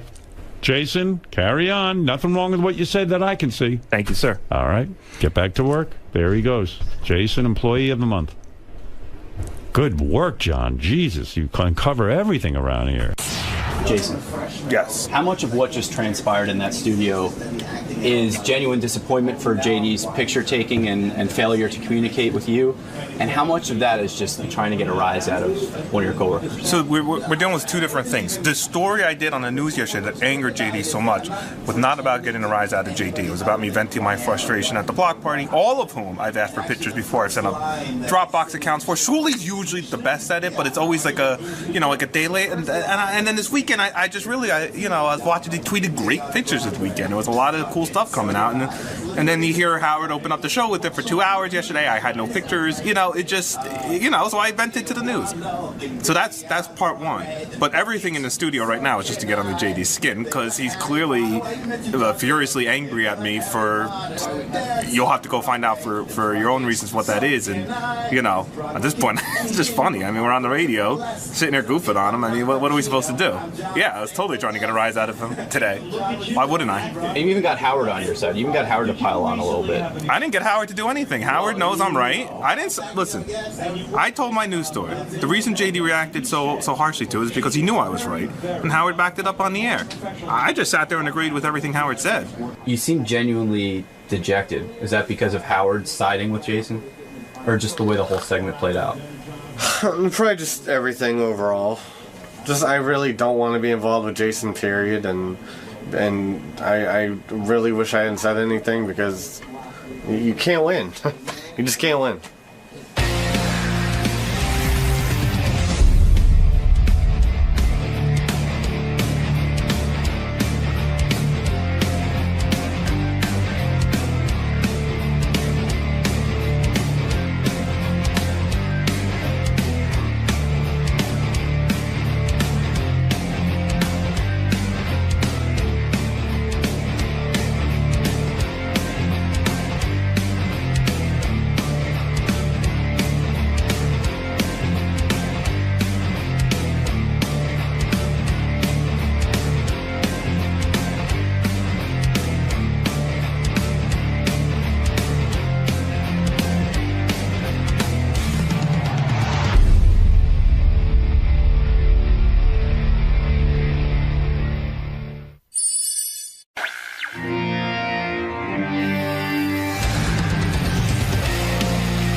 Perez. Hello, good morning.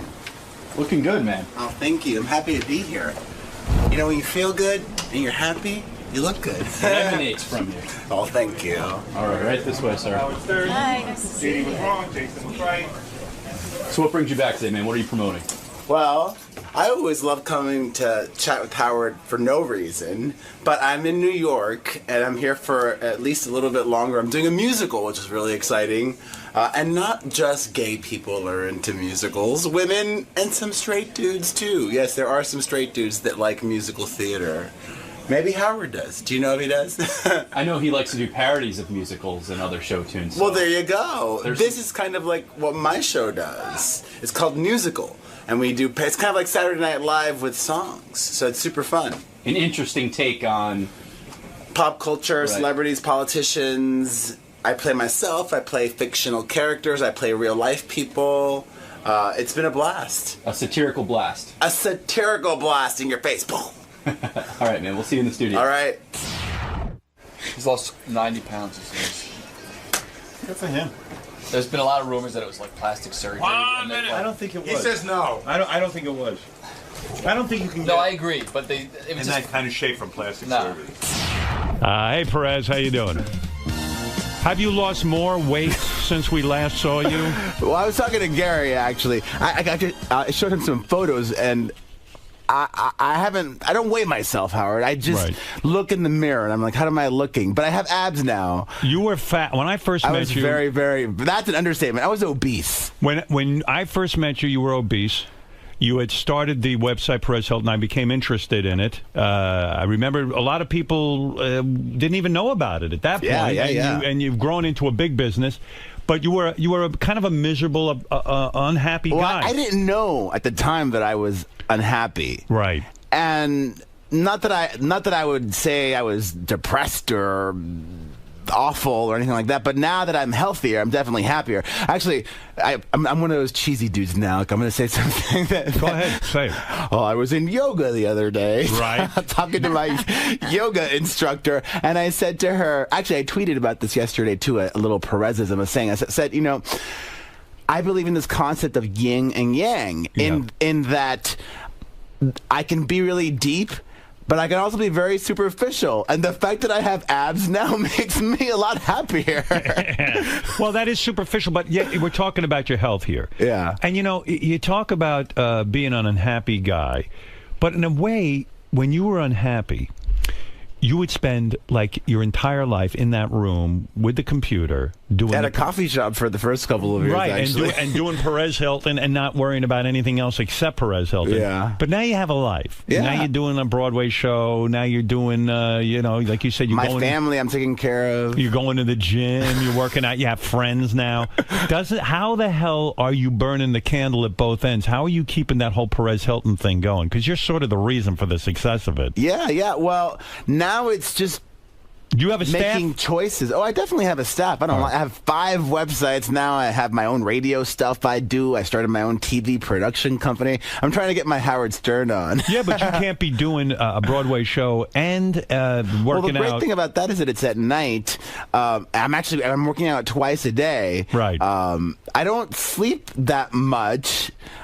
But that's okay. Like I love when you love what you. How much sleep do you get, Howard? Not much. All right. When you love I love what I do, so I'm not complaining. So when I follow you on Twitter, a lot of times it's pictures of you now shirtless. Most of your pictures now involve your body. I said this a couple of years ago. I said when I have a banging body, I'm going to be nearly naked all the time. There are pictures of you in your diaper. There's a picture. Diaper? Yeah, the other day you took a picture of you. Does he wear a diaper? Yeah, it was a Halloween thing he was involved in. A diaper? I don't think I had a photo of the diaper. You were practically nude. It was from the show where I play Prince Harry. Right. So I'm wearing it's like a nude underwear. Are you far from doing a full nude shoot? I would. You wouldn't do a sex tape. No. But you would do a tasteful photo shoot with your cock and balls. Taste. I mean, I don't think I would do it with like a boner or anything. No, but I'm saying, but I would get naked. You would. Yeah. Wow, this is a new you. Yeah, absolutely. And people have accused you of achieving this through plastic surgery, but I don't think you can. I don't think you can get. You can't get abs, and you can't look healthy or be healthy. It's been a 5-year process, and I'll share the secret with anybody listening who wants to know. The secret, as I've realized recently, is that it's pretty much, for me at least, 80% what you eat and don't drink. Right. Because you can work out every day, but if you're cheating a lot and boozing a lot, you're not going to be in really good shape. I recently lost about 12, 13 pounds. I needed to. I was getting a little sloppy. And I noticed I cut out drinking wine at night. That's it. Out the door. I mean, that kind of sucks. Makes a difference. But it sucks. But I've reprogrammed my brain to no longer associate like drinking or eating bad things with having fun. Right. Now I just have other types of fun, like going to But see don't you ever look at shows. those people who are doing all of that and remain skinny? Yeah, and they that's have sickening. abs? I don't know. That's That drives me nuts. So for me, it's 80% what you eat and don't drink, 15% working out, and then 5% genetics. For some other people, it's more than 5% genetics. Right, And they get all the genetics. Yeah, but no. are you starving yourself? No. You appear to now be getting into the area where you're almost anorectic. True? No. No? I'll show you my abs, Howard. Don't make me. Are you unnaturally thin now? Are you? This is not even. This is ridiculous. Now I eat a lot, but I'm also very like I'm that dude now who before the gym takes a protein shake. Right. After the gym, I take another one. Right. You've got it all figured out. Yeah. Like I'm eating all the time, and when I eat, and like before at night, I take a casein powder so that it's extended release while I sleep. Were you ever this skinny growing up? No, Or never. I never ever had abs before, and I don't even know how long it'll last because I also realized that maintaining abs is ridiculously hard work. I would think now you're naked with partners a lot more because now you're proud of your body and you become more sexual. A lot more, yes, but still not a lot. Right. You haven't met a guy yet that you are in love with. You still have not opened your heart up to that. My heart is open. No, it's not. Yes, it is. You could meet a guy. I'm also very picky. Yeah. And when's the last time you went on a What are date? you looking for? I don't know. I'm looking for a husband. But I'm also Right, and open what to does that sex mean? and all these other things. Last time I went on a date was in August. And That was the same with and we Howard. hooked up. It was awesome. You hooked up. He was a dancer. And what happened? You blew each other? But he lives in a different city. I see. So you can't get together. Yeah, you yeah. blew each other. You had a big date. But we did more than blow each other. He went up your asshole, right? No, I went up his. You went up his asshole. How was He's that? a dancer. Was that fun? It was like magic. I had not been with a dancer. The things Why a is he- dancer can do with their butt. Really? Really? What do they do? Well, just even before we did that, sometimes straight people can do this too. Like if you could just like rub it without even sticking it in, and the way he was able to squeeze. His ass cheeks were tight. Yes. And you just went up against those steel buttocks. That was just like the warm up. That was the appetizer, and I was just blown away at how good that was. Did he blow you first? Did you come and then you had to wait and then go in his ass? No, but it was a long time. I was also ridiculously drunk at that point, as one does in Vegas. Right. Okay, so you were drunk, you met a dancer, you go back to the room, first, we went you in blow the each shower. other. Always the shower. Well, why not? Get clean. All gay sex starts in the shower. Well, this sounds like a very exciting guy, good-looking guy. Why not husband material? Well, he lives in Vegas. So what? He's in a show. I'm not going to move to Vegas. Have you been calling him? Have you been We've talking? been keeping in touch, and I'm in New York now. Right. I'm open to hanging out again in the future. One of the things, cheesy as it may sound, that I've been working on in 2012 is to be more open. Right. So I'm trying to be open to experiences, to people, to opportunity. He's probably looking at you at this point, as odd as it may seem. You're a sugar daddy. You've got a couple of million in the bank now. I'm not interested in being a sugar daddy. Well, you could relocate him, move him in with you. I also want to try and find an equal, and that's also Is one he of an the Somebody equal? who's also a producer. He had the potential, and I'm not dissing it. And he's a great guy. He still is unsure what he wants to do in the future, like when he's done with the dancing career, Right. and You're at a when different point in your life. When somebody has uncertainty about their professional life, that can manifest itself in unhappiness.